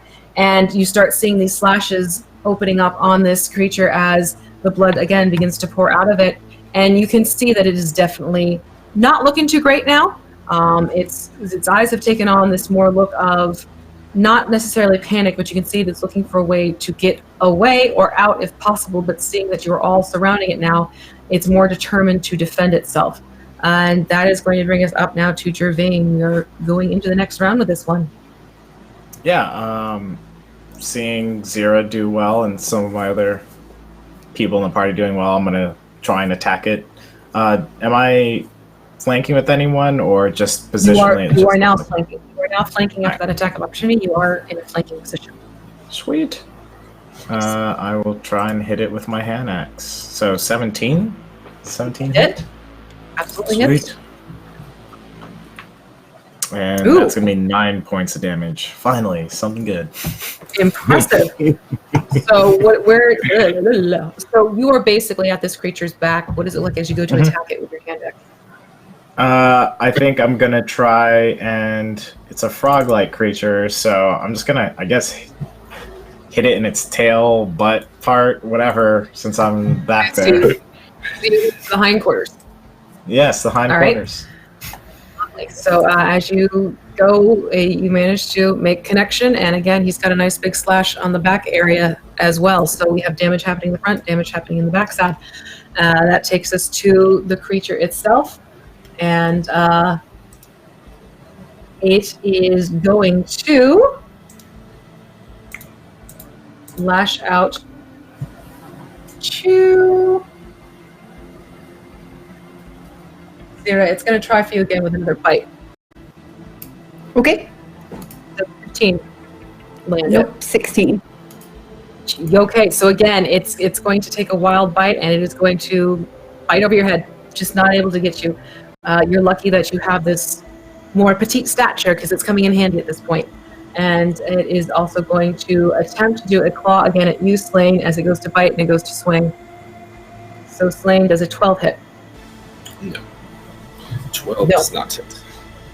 So you can tell that it's starting to take on enough damage where its swings are not quite as vigorous as they have been, as well as the bites. It's more in this panic, frantic mode. It's not really thinking, it's more just swinging loose and fast. And that now brings us to Aowell. You're up, my dear. Okay. Would Aowell have seen its kind of panicked look around? Oh yeah, it's clear to all of you. Fair gonna step back. Okay. No, you weren't right on top of it anyway, so you're getting an attack opportunity Oh, going, right? well, so that doesn't. So that. But were you right on top of it, though? I don't think you were. I think the closest was 10 feet. Yeah, so you're fine. So then, So yeah. Gonna ready an action, but gonna hold it Okay. until later. okay, so you're gonna ready an if I action. need to, yeah. If What I is it need you're going to ready with your Eldritch action? Eldritch Eldritch? Blast. So if I need to, but don't want to. Okay, Eldritch Blast. What are you waiting for to trigger your use of the Eldritch Blast? You're going to hold action until you see what? So it looks like it has decided that it's not gonna look for a way out. Just basically, like stone cold determination on its face. Okay, so you're going to hold it until you're sure if it's really going to try and push away. Mm-hmm. Okay. If it's gonna Okay. try and push away, no, not then. Just if it's not. If it's not going to disengage, you'll then let it go. Mhm. Okay, so before a certain person takes a turn, because that's still kind of open for this. Do you want to wait until Gervain? Yeah. Okay. Yeah. So if it hasn't stopped by the time it gets to Gervain, then you'll do Eldritch Blast. Right, that we can work with. Slain, it's your turn.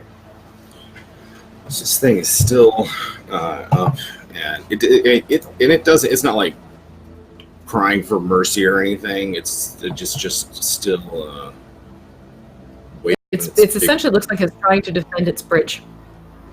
Okay. All right. Well, there's only one troll big enough for this bridge, and it's me. And he's gonna just start attacking. You're gonna attack once more. And That'll hit. So 5.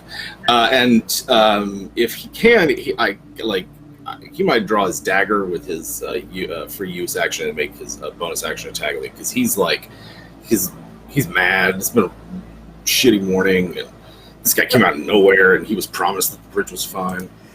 Oh, but that is a big miss. Yeah, he missed that. So yeah, Slane, you're trying to go for it, and unfortunately the dagger just doesn't quite make contact with it. However, your first attack definitely does, and again we're seeing more slashes opening up on this creature, and it's starting to definitely not look so great. It's going to attempt to swing at you, though, in sort of reactive self-defense, not as a reaction, but he's reacting because of what you've done, and he's going to go for you with his claw as well. Misses. Completely misses. Goes wide. I think the loss of blood is starting to take effect on it. It is definitely not able to go with as much vigor as before, and it will attempt a bite in process, and that too will also miss as its jaws open and go to clamp. Again, that effort is just completely lost, and it's almost like this dull clack sound as opposed to the snapping sound that was happening before. And that brings us to... Wait, why did I make it go? It wasn't its turn. It doesn't matter. So then we have Cal going. I jumped around. Sorry about that. Yeah. That was for flavor, everyone. DM hiccups. Hey, it all happens every DM. Legendary action. There we go. Legendary action. Short Bow is going to go with Cal's approach. Again, he pulls it back and he narrows his eyes and he goes to shoot. And once again, it goes wild. It seems like he's almost concerned about hitting one of you in the process and is not quite able to get the aim that he's looking for. So unfortunately, that is all that Cal can do, and that brings us then to Zira. The side of the bridge, is it just like a rope bridge? Is that what it is? It's like a stone bridge. It's got some moss growing over it, and it's a little bit larger, a little bit thicker, a type of stone. It's not like, little spindly bits. It looks almost as if it was a natural stone bridge, and someone at some point maybe tried to do some carving into it, and there's some slight openings along the side, but it's nothing where it's like a little rope rickety bridge or anything like that. Does the monster thing look big enough that if I tried, can I try to kick it over the edge of it? With your height and its build? No. That's not going to work to your advantage. Okay, I'll just take another swing at it then. Okay, go for it. I like the idea of it, but a 12 is going to miss. So you go to swing at it, and the swing goes wild, or at least doesn't make the contact you'd hope. Probably like just as you're taking that swing, it sees you coming for it, and it moves. Where are you going to go? What are we going for? Leg, an arm? Leg again. Leg again. So as it sees you coming for it, it's managed to just slightly pull its leg back, so literally the sword whips right past it and doesn't make contact with it. Which brings us up to Gervain's turn. This creature, AOL, is not looking to leave. It is still fighting the others, as you've watched happen with the others, taking their actions and it staying put. Alright. I'll go ahead and use that Eldritch Blast at that point then. Okay. That's gonna hit. Yeah. Same time I'm swinging my hind axe to his hindquarters. All right, what's the damage we get for that Eldritch? Did we get that? 2? That looks about as reluctant as AOL's been acting about it. Okay, so it's not quite at full force. Your reluctance sort of translates into the effectiveness of your spell. It still manages to make contact, but not do as much damage, perhaps, as it could have because of your hesitancy and your reluctance. Okay. All right, so Gervain, it just hits. As you take advantage of the fact that AOL is going in with a spell, you swing and 8 points of slashing. damage. Okay. Respectable. Quite You're respectable. doing it. You're doing it. You're doing something. You're doing it's a thing. It's a happening. It is going to turn its back, feeling this cut across its hindquarters again. It's going to turn its back to you, Zira and Slain. And in this motion, you will be getting an attack of opportunity. As it attempts to go to bite Gervain, the two of you get to attack it for turning its back upon you. So Zira, why don't you take your first round? And that's absolutely good. That's gonna hit. And so will the claw. So we have 6 from Zira and a 7 from Slain. Zira and Slain, how do the two of you work together to fell this bizarre toady creature who's just jumped out in front of you on this bridge? You go low. You go high, I'll go low. Okay. Tall and small. It's maybe times a strike to like take advantage of where Zira's going to be hitting and like hits him from the opposite way, and takes out a chunk of him and brings him down to the stone bridge or something like that. Okay. Yep. Yeah. And I'll go low and shake him down. Awesome. So Yeah. we see as this creature's turning to react at the attack from behind, Slain and Zira taking full advantage of this, and Zira's sword slices true and finally gets to that hamstring as she's been trying to do. And you see this tendon snap and give out, and its leg collapses. And just as it's starting to collapse, for Slain, it's actually to his advantage, as because you're going with your claw, you're able to get your hand to purchase just under the jugular and slice into that vein as well. And this creature is now collapsed onto this stony bridge floor. It is not moving. It's dead. So you have done your job and managed to stop it in its tracks before it's able to do any further damage to anyone else. And Gervain's going to keep attacking it and yelling, "I'm enough," as he's like just swinging in, saying like, "I'm enough, I'm enough." And he's just like keeps smashing into it. That coat's delicate, Gervain. We gotta be careful with that. All right, so we have Gervain. He's lost in this zealous, making sure that it's dead, Jim. Yeah, so Jim. as not our Jim, this is reference. How do the rest of you take this? Seeing Gervain pretty much losing his cool and getting caught up in this almost bloodlust-like kill, this overkill, essentially. That's Gervain. Oh man, we're good. We're fine. I don't think there's any more. I'll hear him and I'll stop.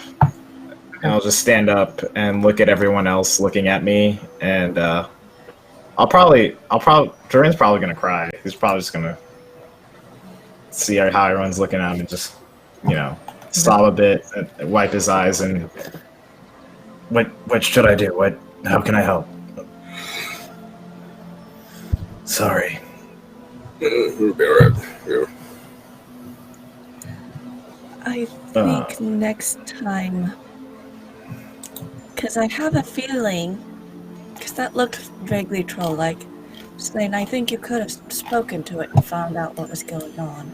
I mean, maybe it's possible. I can talk to a lot of things around here, but I feel like if it was going to talk to us, it would have tried. It seemed pretty intent on punching and fighting us, but It looked pretty mentioning that, protected.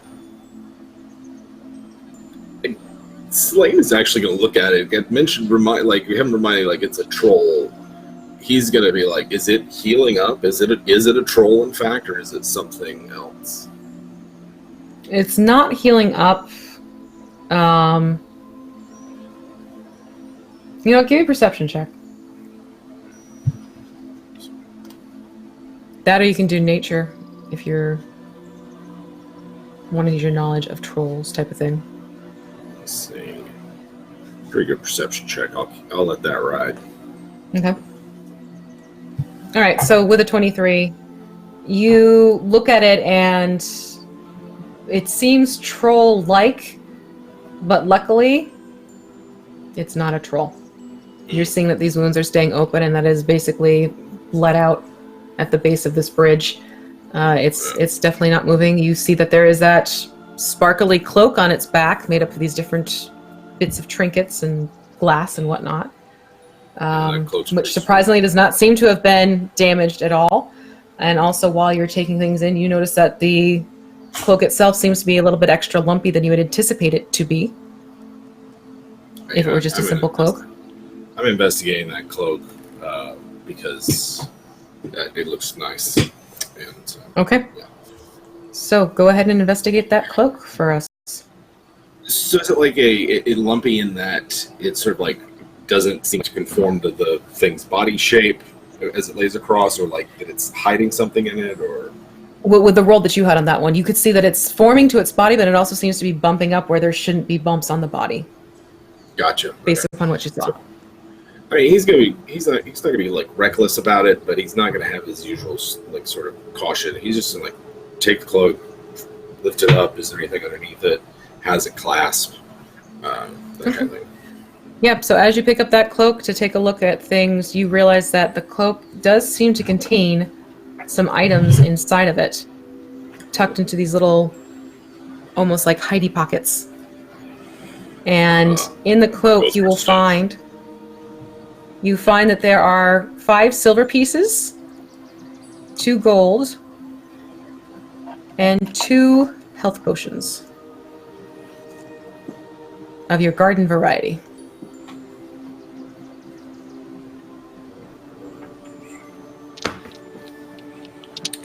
I would like. Oh, sorry. Sorry. He'll kind of show up. See, cloak. Yeah, I don't. Well, I don't know that we have to worry about this thing being a troll. It's not getting back up, and I think maybe it's just something. I don't know. And like, does Cal have any recognition of what it might be? Like, is this just Cal will. Forstensen? Yeah, no, Cal will actually, now that he sees that it's down, and it looks as though Maurice and Shreg are also moving up along with him, he'll walk over, and you just see this look of disgust on his face. And I know we killed the one the other week, which is why I thought we were fine. I suppose it traveled in pairs this time, but these shitcoats, they are problematic every so often. They like to hide, and they like to collect these things. And he kind of pokes at the cloak as well. So, probably best that we pay a bit more careful attention next time. My apologies, I thought it was done when we came over. We took care of it before, but not this time. I guess we were lucky. Yeah. Well, I think we're all right. But gracious, huh? And Slayn would like to take the cloak because it's shiny. He might need to use it as a gift. And, okay. He's a little mad. So. All right, sure. So you can take the Shelley Cloak's cloak, and again, it's sort of like it's a mix of. It's taken things like maybe little bits of metal from broken weapons and probably almost like sea glass, like stuff he's found in the river, and sort of cobbled it together. And yeah, it's just sort of this mishmash, but in its own way, it's sort of charming and pretty. So you might be able to do something with it. Yeah, we peacocks for a while. Yep. So Slayn, you have on this shiny, shiny cloak. All right. I am worked up from the fight. I feel like I have a lot of adrenaline. And Slayn, you said that you think we're all right, and we're definitely not all right. Gervain, what is your problem? I don't know. I had another dream. Remember I told you about Mila? In my dream, you were Mila. And you told me I wasn't enough. And that's why I've been acting weird. I don't want to say anything because you seem skittish, and I don't know. it just happened. I let it all out during the fight. I think a bit better for now, but that's what happened. You had a dream, and I was her. Mm-hmm. I had a dream, and you were from my past too. All right. Well, I don't know. If you want to talk about this later, that's fine, but I think maybe until we get there, give each other some nice distance, and we'll figure it out later. Fine. Don't hit me with your backpack. I won't. We're good. And I'm gonna also go over to where Cal threw his spear to the tree on the other side, and I'm gonna grab that. All right, so be able to remove the spear. Yep. And you'll hear this clip-clopping going across the bridge, which is clearly Cal's footfalls. And he'll come up behind you, and he doesn't say anything right away. He's just standing there, this sort of quiet presence. I'm gonna turn around since he kind of came up behind me. I kind of lost my trusty spear in one of our fights, and it looked like you just threw this, and I don't know if you're attached to it, but is there any way I can hold on to this, at least until we get to where we're going? It'd make me feel, I don't know, better, safer. It's a spear. I have others. You may, by all means, use it. I appreciate it. Of course. I've seen other fat elves get caught up. Get drawn to the attack. Mm-hmm. Yeah, I'm still kind of new at this, and lately I've just been going around surviving and going from place to place. Left my tribe, and I haven't had to fight as much as I have been lately. And with all the other things coming up, it's just been weird. I don't know what to make of it all yet. It is fine, you keep the spear. I don't mind. You can make it yours for all intents and purposes. I won't ask for it back. But just remember,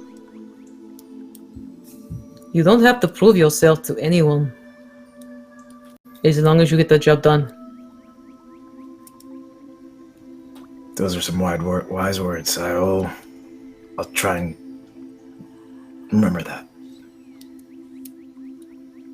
And he'll nod his head, and he'll just turn around to the rest of the party, and you have Maurice and Streg. They've sort of skirted around this lovely body, and they've worked their way up and over the bridge, and they've come across. Have the rest of you also crossed the bridge to the other side? Yeah. All right. So you all managed to cross over the bridge. Cal will take a look at you all. Do we want to maybe take a rest? Have something to eat? Maybe a little bit further away from the bridge itself, but we go a little bit further east, and there is a place we could just sit down for a little bit. Or we can keep proceeding on. Maybe a rest would be good. Yeah, I agree. I think a rest would be good. All right. It's only about another 20 minutes, so just follow along. We don't have to rush it. And he's going to sort of take stock and see the wounds you incurred as well. Let us go and regroup a little bit. And he'll lead you to this little clearing, and you're still heading in this easternly direction. But Slane, you would notice that you seem to be sort of curving a little bit now. It's not just true east as it has been. You're kind of ticking up a little bit more towards the north as well as you start moving your way. And you come to this clearing, and it's just this little bit of open area. It's still, the trees have canopied over, so the light is the sunlight, but you can sit down comfortably, and if you need to sort of take stock of your weapon, use your hit dice if you need them to sort of bring yourselves back around. I do believe that Maurice does have, let me check. Forget. And- Hit dice, do we add constitution modifiers or no? I'm sorry, give it. Yeah, you do. Yeah. Okay. For the hit dice you're asking? Yep. Yeah. So, and you have this. One of these forest cats has actually come up into the clearing, and it seems to be sniffing you all out. And it's this rather charming little lady. She's got this mottled coat of oranges and blacks and whites, and she's rubbing up against all of you, and she seems quite docile and interested in all of you. Though it might be more because she sees that there's food, and perhaps she's begging for some scraps. I will feed the forest cat and also like touch my necklace at the same time as I do it. And I guess I'll probably go over to Zira and apologize and basically try and make amends. However that happens. All right. So by all means, if you'd like to play that out and do your apologies, Gervain, you head over to Zira. Yep. Sorry for checking you with my backpack when we were going, and I'm sorry I made everything a competition.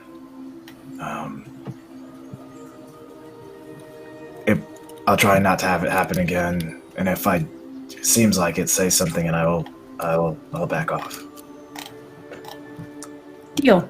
Cal said something about the forest maybe playing with our minds a bit, so I am sorry to...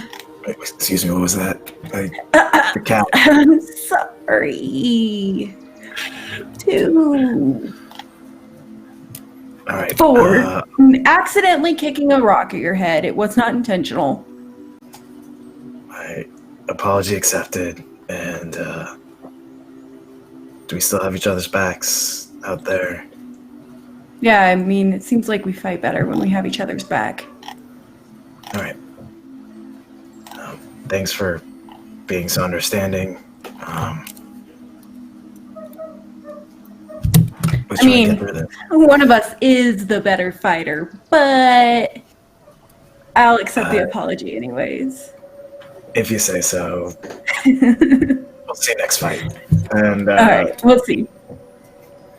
I guess I'm gonna head over to EOL and just sit around EOL and enjoy, just peace, I guess, at the moment. All right, Maurice will look over at everyone. Is there anyone who is in need of extra healing? I can help you with the healing part. I'm done. That's fine. I forgot about that. I used my hit dice. Oh well. Patience, grasshopper.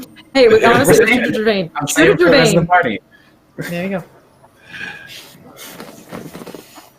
Yeah, does anybody want to hold on to these 2 healing potions?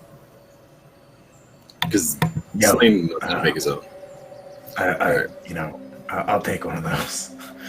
Yeah. Okay. I guess I'm not giving it to you or anything. I'll just leave it here. You can take it if you need it.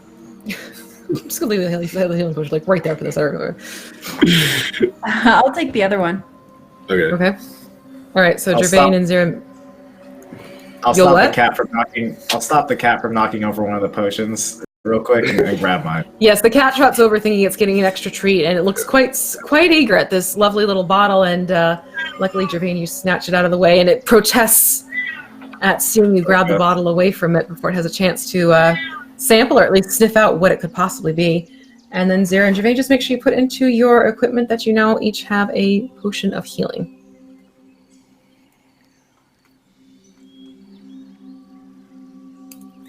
So, And- Slane, that's an interesting thing that you do. No, how's that? Which one? Oh, Well, potion. The potion and the biting, I guess. Both are a little scary. Oh, the biting's just kind of comes naturally. I think you have some frog in your teeth. Yeah. It tastes like hemorrhoid. And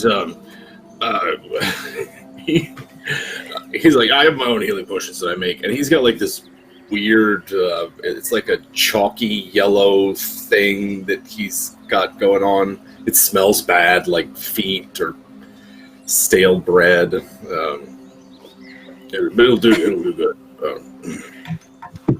That's gross, but I'm glad it works for you. Yeah, it works for anybody, really. Yeah. How are we supposed to keep the potion down if it... Do you still heal if you vomit? I don't... Hold your nose. Fair.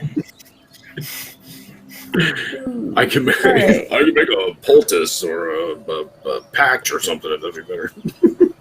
Can you make like a tickler with that potion or something? That'd be good. An infusion. Stay downwind. Yeah. But yeah, the teeth, I just get caught up in the moment, and I lost my all my gear in the river, and so I don't have it's just the knife, and As you're saying that, Slain, another spear. Cal walks over and he almost, not like between your legs, everything, but he spikes a spear down next to one of your feet and sort of just looks at you like, perhaps you could use this too. Oh, certainly, yeah. I lost my my spear on that raft trip. My dad gave me that spear, and it's all right though. I like this one's good as well, Cal. Thank you. You're welcome. You, two of you seem to share a habit of losing your weapons, though. Well, yeah. I mean, that's why I bite and claw, because you can't. What are they gonna do? Disarm me? Well, he's just gonna laugh at his own joke. Cal's just kind of like humor you with it and just sort of like it's a sardonic smile. It's not like he's fully laughing. He just kind of like, yeah, okay, fine. He's the funny. I'm all right. I get that, sure. That spear does not mean much to me beyond the fact it's a spear. My father did not give me that one, so like him, that one is yours to keep until we can get you better equipped back at the Grove. Well, I appreciate it. Thank you. Oh, yeah, good. If you're all ready, can we carry on? Yeah, I'm good. And he will look to all of you and he sort of takes stock just to make sure you're all pulled together. At this point, you will notice Maurice has sort of picked up Shreg and sort of has Shreg all the piggyback mode on his back. So the two of them are still taking up the rear of your marching orders. But now you start moving and you travel for another good couple of hours. And as you do, I'd like you all to give me a survival check, please. See how you do crossing over this terrain in the forest. Jeez. Slain. I know, right? Come on. Yeah. What is that about? Okay, this is like before the fight and after the fight difference. So, hey, so for Aowol, I think you realize that there's more to meet the eye with the forest. So you're paying more attention now, and that cat is falling behind you now, Gervain, because you fed it. So this little orange and black and white cat is now trotting behind you quite happily, and every so often sort of paws at your leg. And because it's pawing at your leg, you have to stop every so often and kind of either shoo it away or disengage its claw as it gets caught in your pant leg. But it seems to have sort of taken itself with you because you fed the cat. I'm gonna pick it up and put it on my shoulder. And What's the chicken? Yeah, probably. Yeah. I'll pick it up, put it on my shoulder, and I'm gonna talk to my necklace. I'm like, I hope you're not jealous. Like, we're good, right? And then keep walking forward. Okay, so Gervain has a parrot cat on his shoulder. Let's see. For Slain, you are. Yeah. I think you're more fascinated with the way this cloak feels because you put the cloak on, right? Yeah. He's got the he's wearing the cloak. Yeah, so you have the cloak on and it's making these jingly jangly noises and you're kind of getting used to how it feels, and so you're realizing as you're looking at it, like, oh well, this looks like, wait, that's something that maybe I could take out and put it to use, and oh wait, that kind of looks like that could be this. So you're more taking stock of what is in the cloak than what's going on around you. So a couple times you've kind of tripped and stumbled, and you've kind of caused the group to stop a little bit. And then for Zira, I think you're more distracted by the fact that you're seeing both Gervain and Slain keep tripping up, and then you're seeing Gervain suddenly has a cat on his shoulders, and Slain is looking at this shiny, sparkly coat. And for you, it's almost becoming comical to see these two go from these rough and tough fighters to, what are you doing? So you start giggling, and in your giggling, you catch a couple of little tree roots there or whatever, and you're not keeping the pace as you did before. But Aol, you're now actually towards the front up by Cal because you are on a mission. Okay. All right. So that is how the past couple hours have gone since your little late lunch break. And Cal will actually turn towards you, Aol. I see you are more focused this go around. Maybe I just needed a bit of lunch.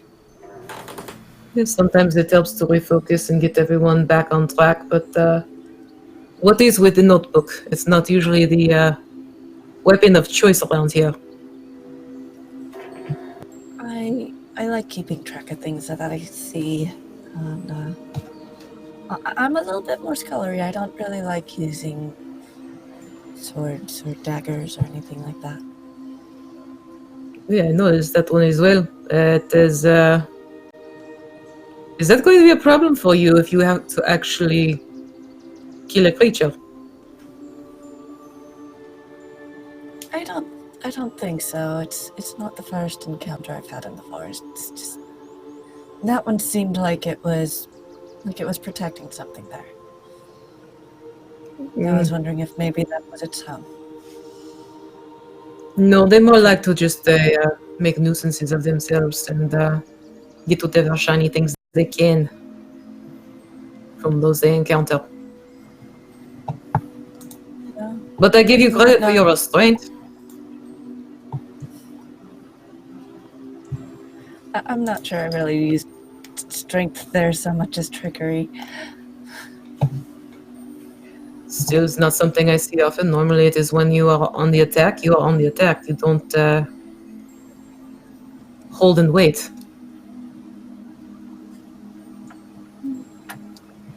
I like to consider stuff first. And this isn't my home. I shouldn't be just assuming everything that attacks me is in the wrong. Most likely it's me. And you'll see he actually sort of stops hearing you say that and kind of give you a very quizzical look. You're probably the first outsider I have ever heard admit that it's better to wait and observe before reacting. Even where I grew up, I was an outsider there. My family isn't from this plane. Yes, I suppose it is. I know how that goes when I leave the grove. I'm not exactly the most. And he sort of looks down at his half man, half deer body. I don't exactly blend in. Plus, these sometimes get in the way. And he touches his horns as well. Oh, I might know what that's like. Of course. I'd like to know more about what you've observed while you've been here. Sometimes it's refreshing to get the outsider's perspective. It might be of use for us back at the Grove and figure out what's going on. Is it a bit different than it's been? I mean, outside of what you said. Had it been different prior? It came quickly. Whatever is going on, it was sudden. It was not something where we gradually noticed a difference. We went to bed one night, and we woke up in the next morning, and the trees were dropping their leaves. But only in this one specific area. Gypsophilia has been doing everything she possibly could to try and remedy it, but it seems the more she does, the sicker she gets as well. Almost like it's tied in. That is the worry. She's given her life and her heart to this grove. If the grove were to suffer, she is now suffering.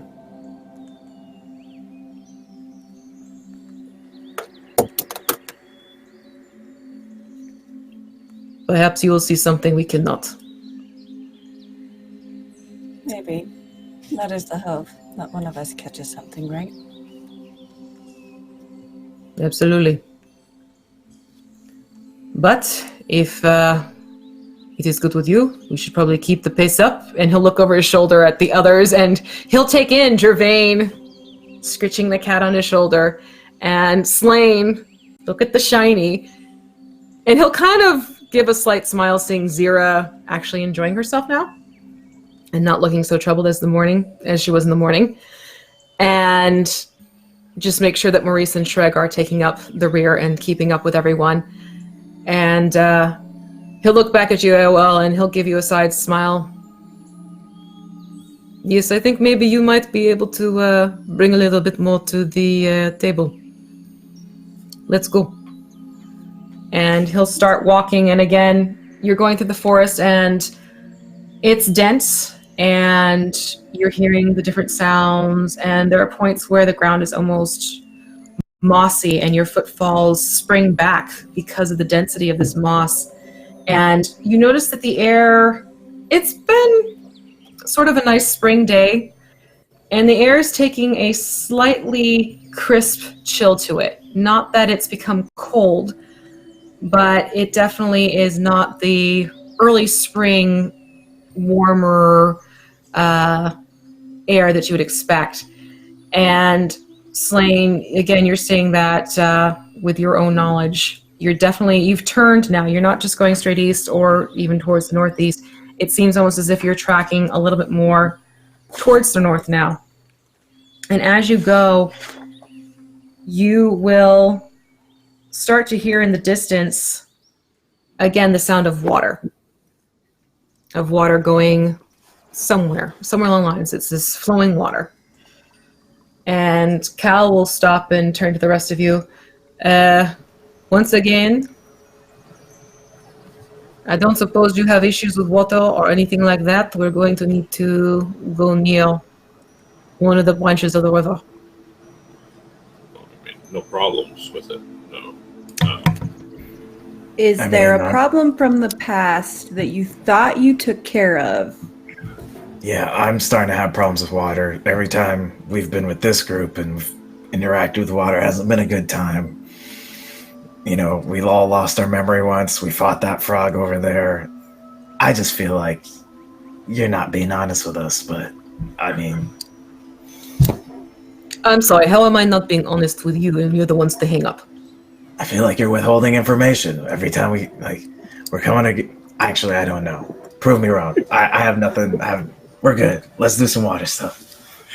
This forest got messed up. I think we're a little bit jumpy around water after the first one, and in this last place unexpectedly having something.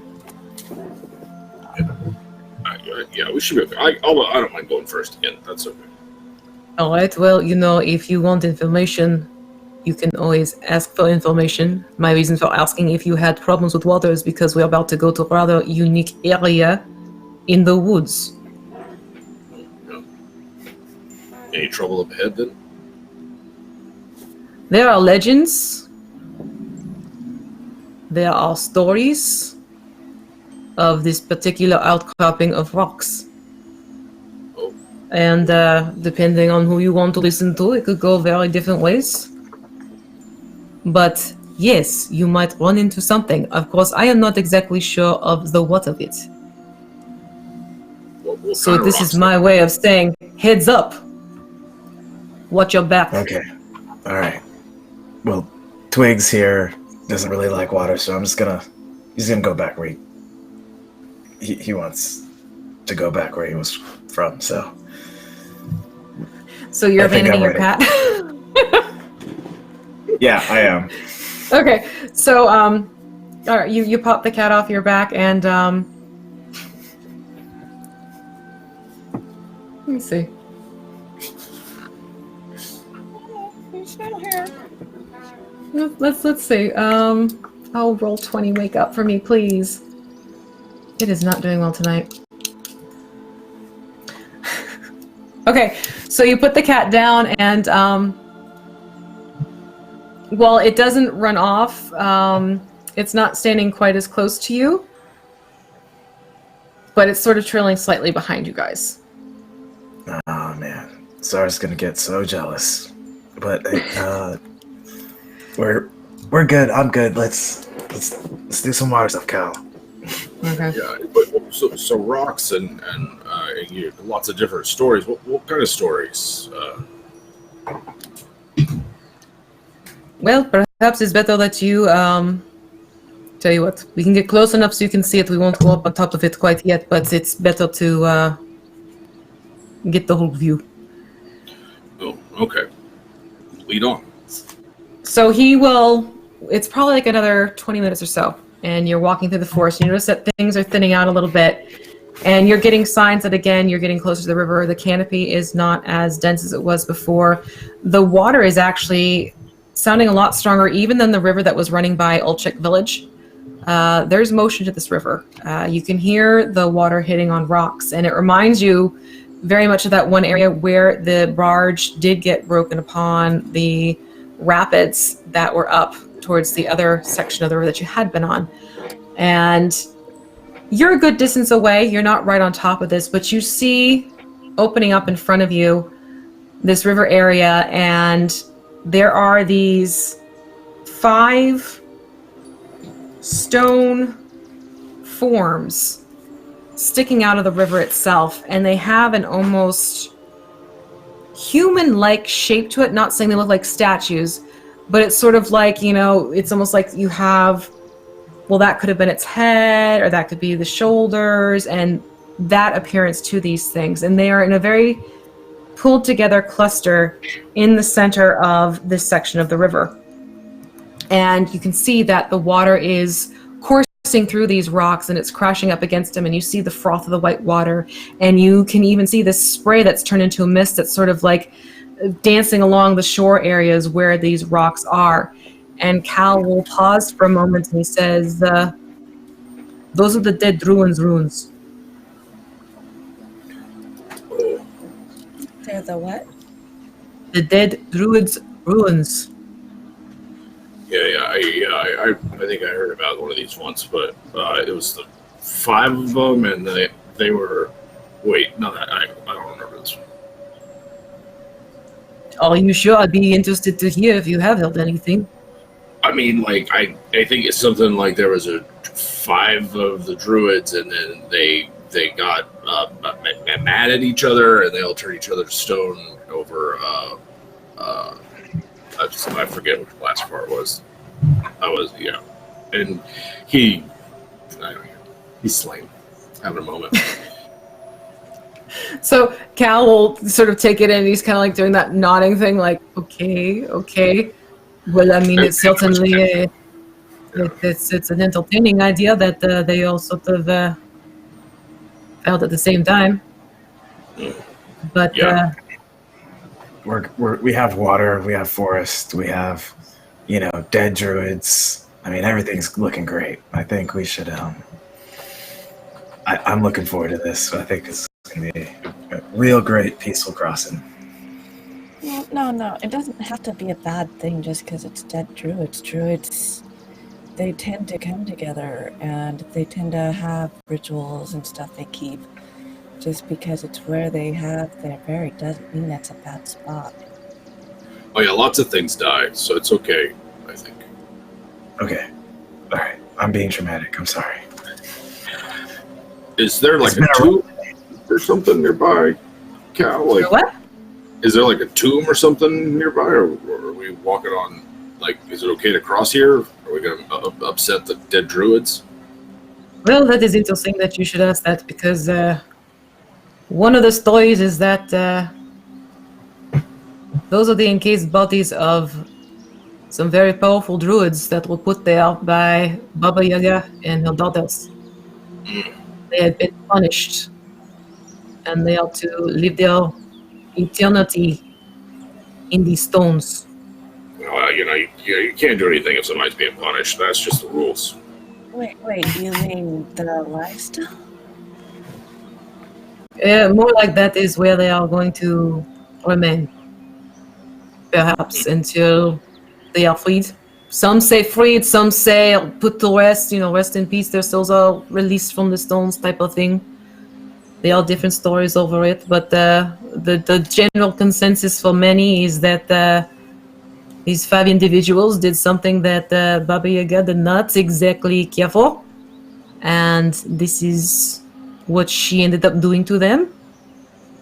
Others say that it was 5 druids who felt that it was their job to stand sentinel over this area of the forests. We are trailing more into the eastern part of the Margreave, which is still very much younger and more vulnerable. So, what I'm hearing is one way or another there are spirits there that we might be able to speak with and find out what the truth of the situation is. Well, it's quite possible if you have those abilities. I myself prefer to sort of skirt around and make quick work of it if possible.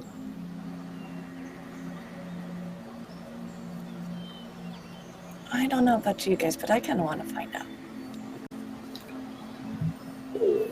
I mean, that's. I mean, you can do what you like, but you don't want to go. If somebody's being punished or they're being trapped, then you don't want to free them because you don't know who put them there. Just saying. That's all. Right, but if there's many different stories, then we don't know what the truth of it is. If they're I mean, not usually, punished.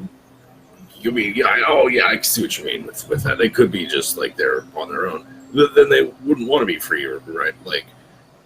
I think it's probably just best to leave it alone.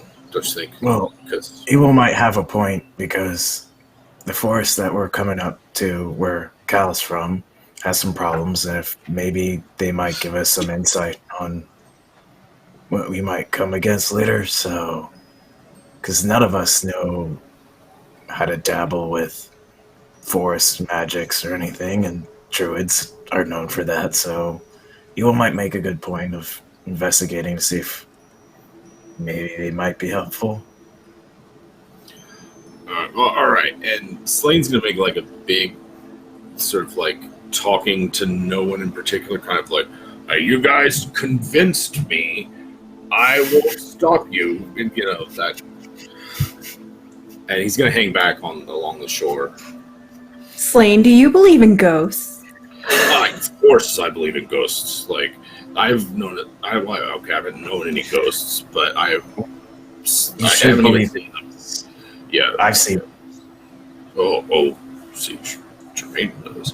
No, but little, boogies and peskies and little things like that. Of course, are all over the place, and lots of things can mess you up, getting your mojo. He is kind of scared. He doesn't want to mess with anything. Baba Yaga has had a hand in, even allegedly or not. I mean, I've dealt with a whole bunch of ghosts. I'm still here, Slane. Oh, that's good news. That's good news. All right, go. I mean, I would rather fight a ghost than a person, to be honest.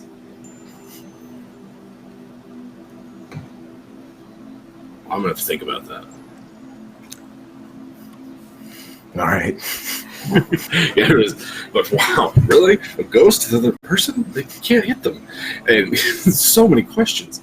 But Slane's not going to stop anybody from investigating if they want to. He's not going to stop Beowulf if she wants to go up. He's just clearly nervous. Okay. So, who's interested in investigating these stones then? Give him a closer look. We have Eowel, yes? Yeah. Gervain? Me. Yeah. Zira? Okay.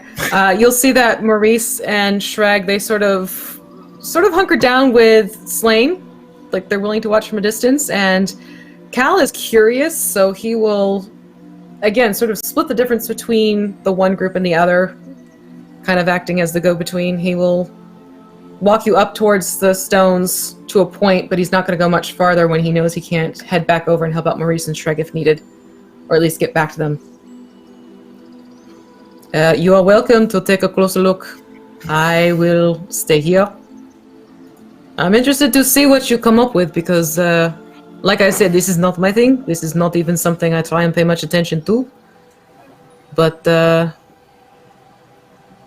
maybe some answers will be had. Yeah, that's what I'm hoping. I guess I'll lead the way and we'll figure this out. So we are approaching some sort of water feature with stones, you said? It's another branch of the river that's coming off of the Black Hills. So it's sweeping down, and these rocks are basically collected in the center area of this river, and because of it, it's sort of like they've created this, it's not that it's a water feature itself, but the water is working around it. So because the water is at such high speed, and it's such a strong current, it is crashing against these stones. So you do have this white water rapid effect going on in this area of the river, and you have the mist that's, being released into the air from these rocks being pummeled by the water. But it's something where, you could get close to it. Would you want to go into the water itself? That's up to you because, again, this is a strong current. Yeah. Is there a way to, kind of hop and skip on certain rocks, like boulder or, scramble over there? Let's do a nature or perception on this one. Yeah, let me see what I got here. Let's do a perception. That's a 10. Okay, so you do see that, yes, there are rocks. There are definitely rocks in the river that stick out. It's hard to tell, though, because of the way this mist, it keeps it builds up and then it dies down a little bit again because of the intensity of the water and the flow of it. Every so often you might see one, but then it suddenly gets covered up by the mist again, or you might see another one. So it's one of those things where you could attempt it. You may not have as clear of a path as you had hoped, because it's hard to tell with the way this mist sort of builds up and falls back down and builds up and falls back down again. I think what I'm going to do, Gervain's going to go up to as close to the water as he can safely. And I'm going to look up to Ewell and just say, give me 5 minutes. Let me see if I feel or sense anything. And I'll try and meditate, listen to the water, focus on the rocks and maybe the druids, and meditate and have my eyes closed and see if I feel, hear anything, just being at that area. Are you tapping into any of your little special features with this, or just doing anything you have here that you can put to use? Yeah, weirdly, there is no actual great features for just interacting with ghosts and stuff. So he's just trying to see if, since he interacted with a whole bunch of ghosts and banshees and all that sort of thing in his past, to see if he can establish some sort of connection. All right, so I'm thinking how we're going to do this. Let's do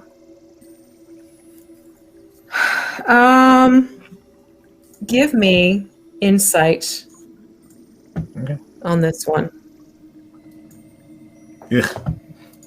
That's a one with all. It's a one with a something. So you're pretty much, as you're sitting there meditating, you're trying to see if you can pick up anything distinctive, anything that seems ghost-like. But the water's crashing is so loud that it essentially assails your senses. You can't hear anything else but this crashing water and the flow of the water. And it does sort of help you fall into a little bit of a trance-like state, but you're not getting anything from it beyond the fact it might be helping you calm down a little bit from your previous episode at the end of your battle. That's a plus. I'll open up my eyes.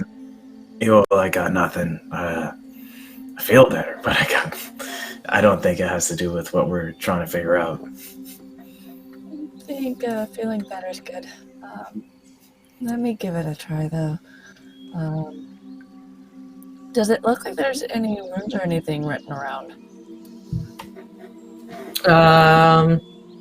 From where you're standing and the way this mist is going on those rocks, it's going to be very hard to try and pick up anything like that unless you get up and close to the rocks themselves.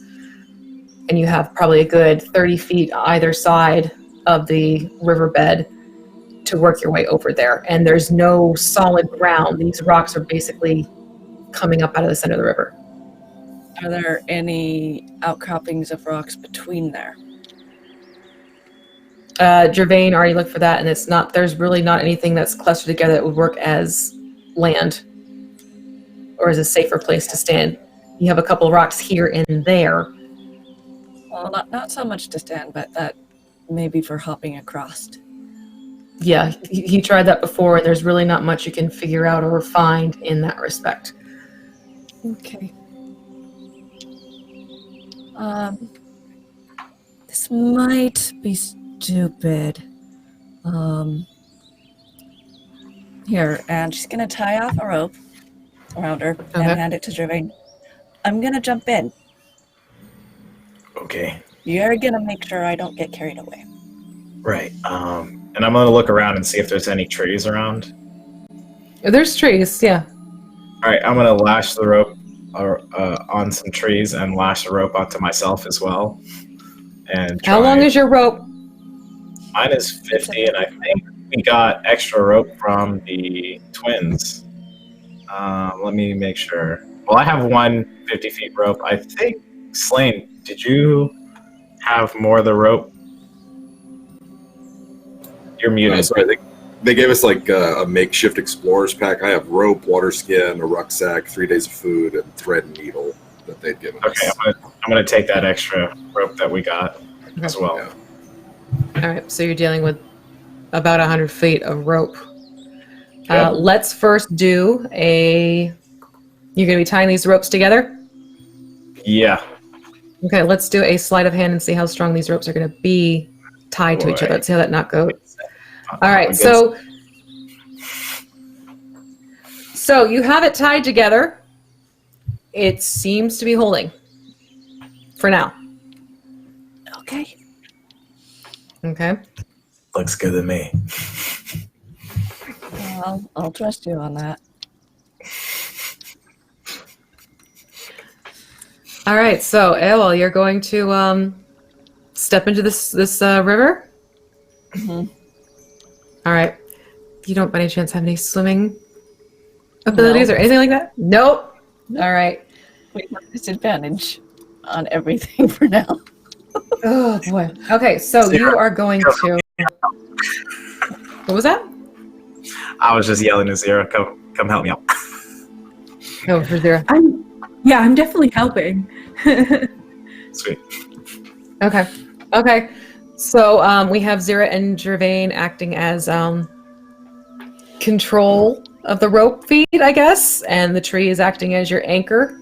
Should all else give out, is what we're hoping for here. Oh yeah. Mm-hmm.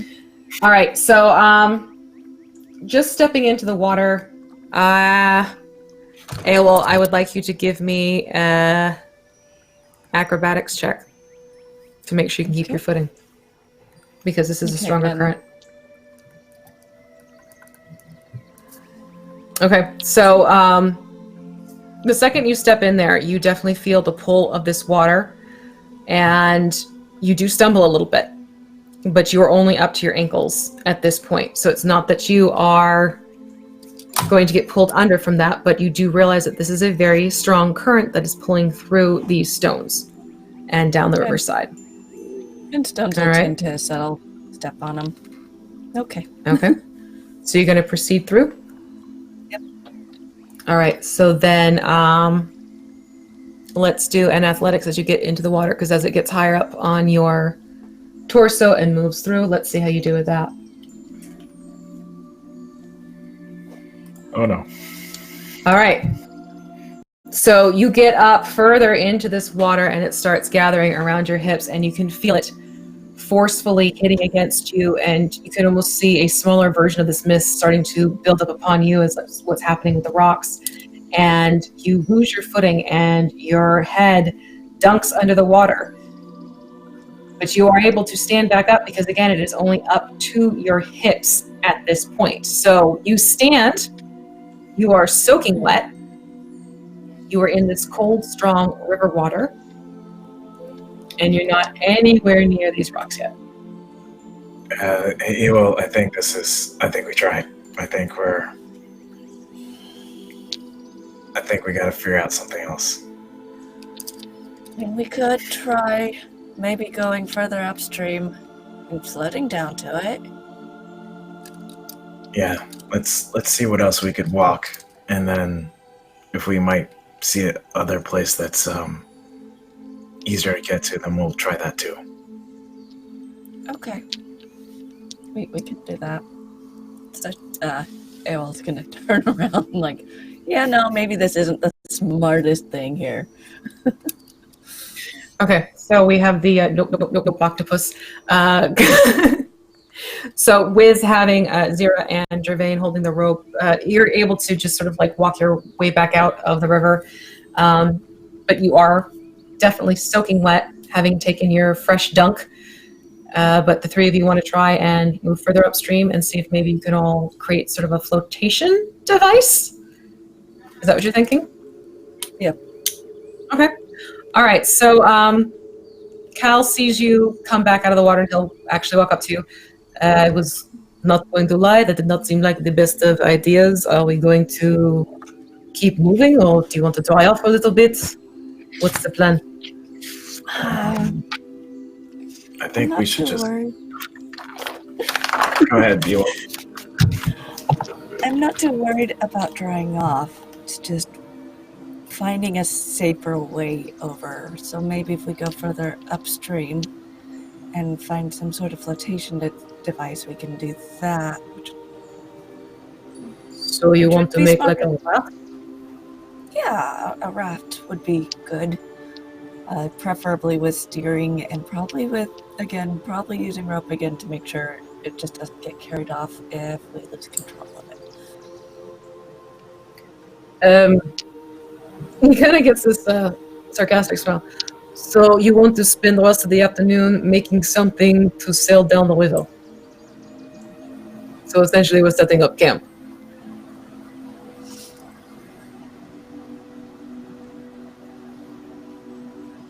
That doesn't work well with the kind of press on time, though, does it? No, but you did make a point of saying that perhaps what's happening here might be affecting the grove itself.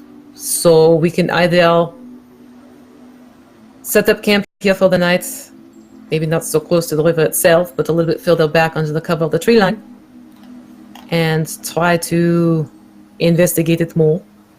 Or we can keep going and get a little bit further to our destination. We won't make it there today, but we should make it there by tomorrow midday. And let them know that perhaps this might be something worth exploring, and we bring better equipment with us. That seems a bit smarter. I mean, if you have better equipment back in your town, then yeah, I think that might work out in our benefit. Well, considering that you each have Espiel now, and things have been lost in the water for you before, it's completely up to you. If you can do something safely from here, from the river's bed, from the edge here, then fine, I am all for it, but it sounds like you want to get right on top of those rocks. Essentially, and that's not something we can do safely right now.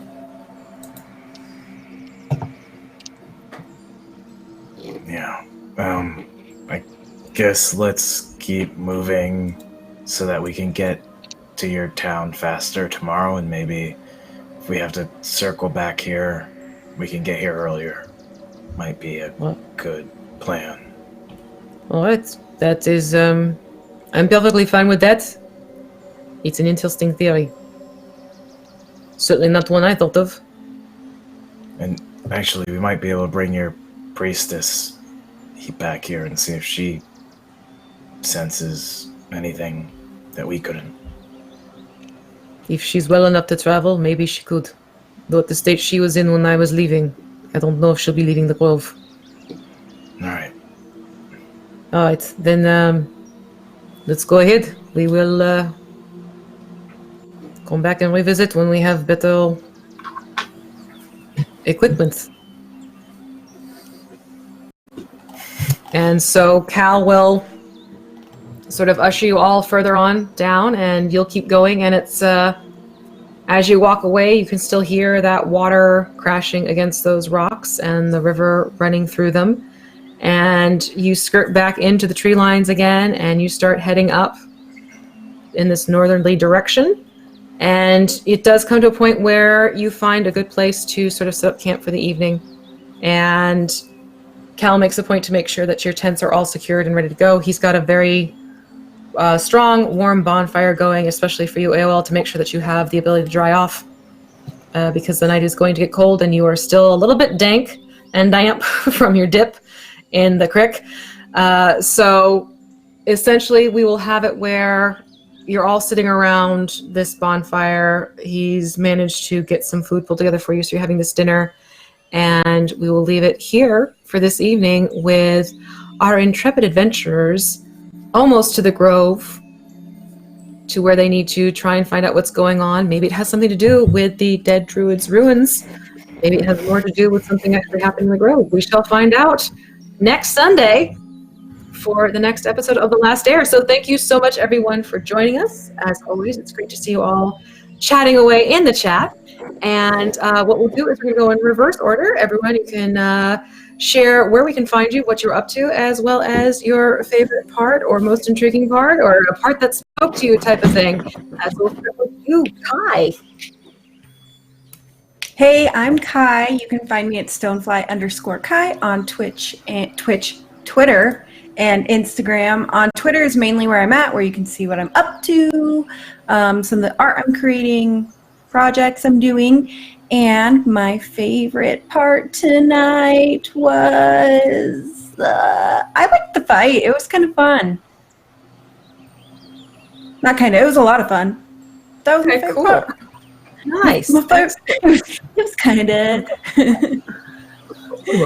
Very cool. Okay, let's slide on over to our resident Trollkin Slane, aka Jim.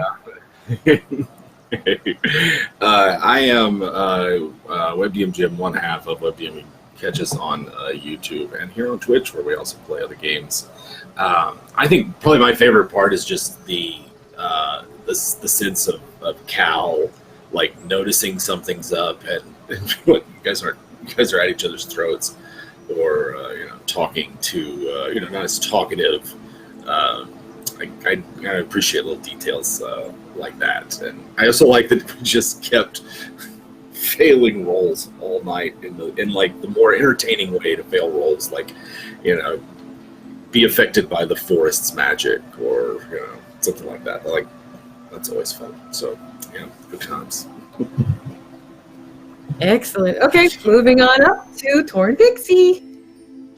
Hello, I'm Torn Pixie. My favorite part. There was a lot. The cattiness. I actually liked the cattiness. Like it was interesting, because we've seen those two characters get along so well, and they had opened up to each other just last week, and then this week they're looking at each other like, "Yo, what the fuck? I had a bad dream about you, and it's your fault." That's great. I agree. That's it. Definitely was like one of those things. Like when you have that bad dream, about like, I am mad at you. I dreamt about you. I'm mad at you. All right, Michael, you're up. Yeah.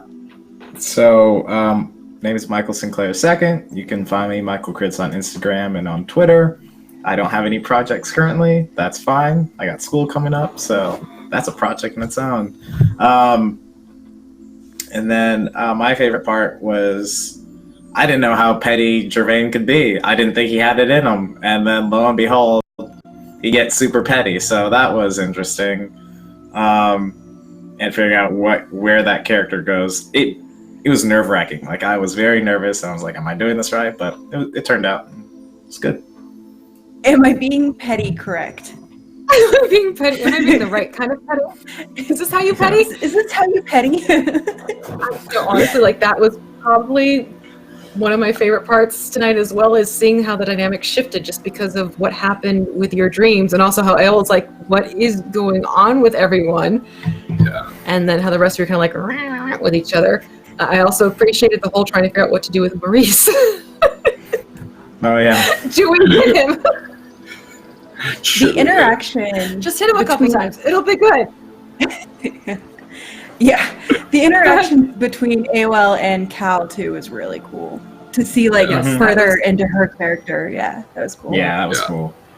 I like that we had a little window opening up to ALO's backstory as well. That was wonderful to see. So this was a great night, everyone. Thank you so much. I am V Muse. I'm the Crafting Muse. You can find me over on YouTube. I do 2 streams every week, one for mini painting, one for terrain building, and the terrain building is going to be focusing around Kobold Press's Zobek. I'm very excited for this one. And you can also find me over on Mini Terrain Domain as one of their players every Thursday night on the Dawnbringers. So again, make sure to join us here Sunday night, 8 p.m. Eastern Daylight Time now. And we are looking forward to having you again as we explore we'll be on episode 8 next week, halfway through, folks, for The Last Heir. So we'll see you all then. Take care, everyone, and have a fantastic week. Bye. Bye, everyone. See you later.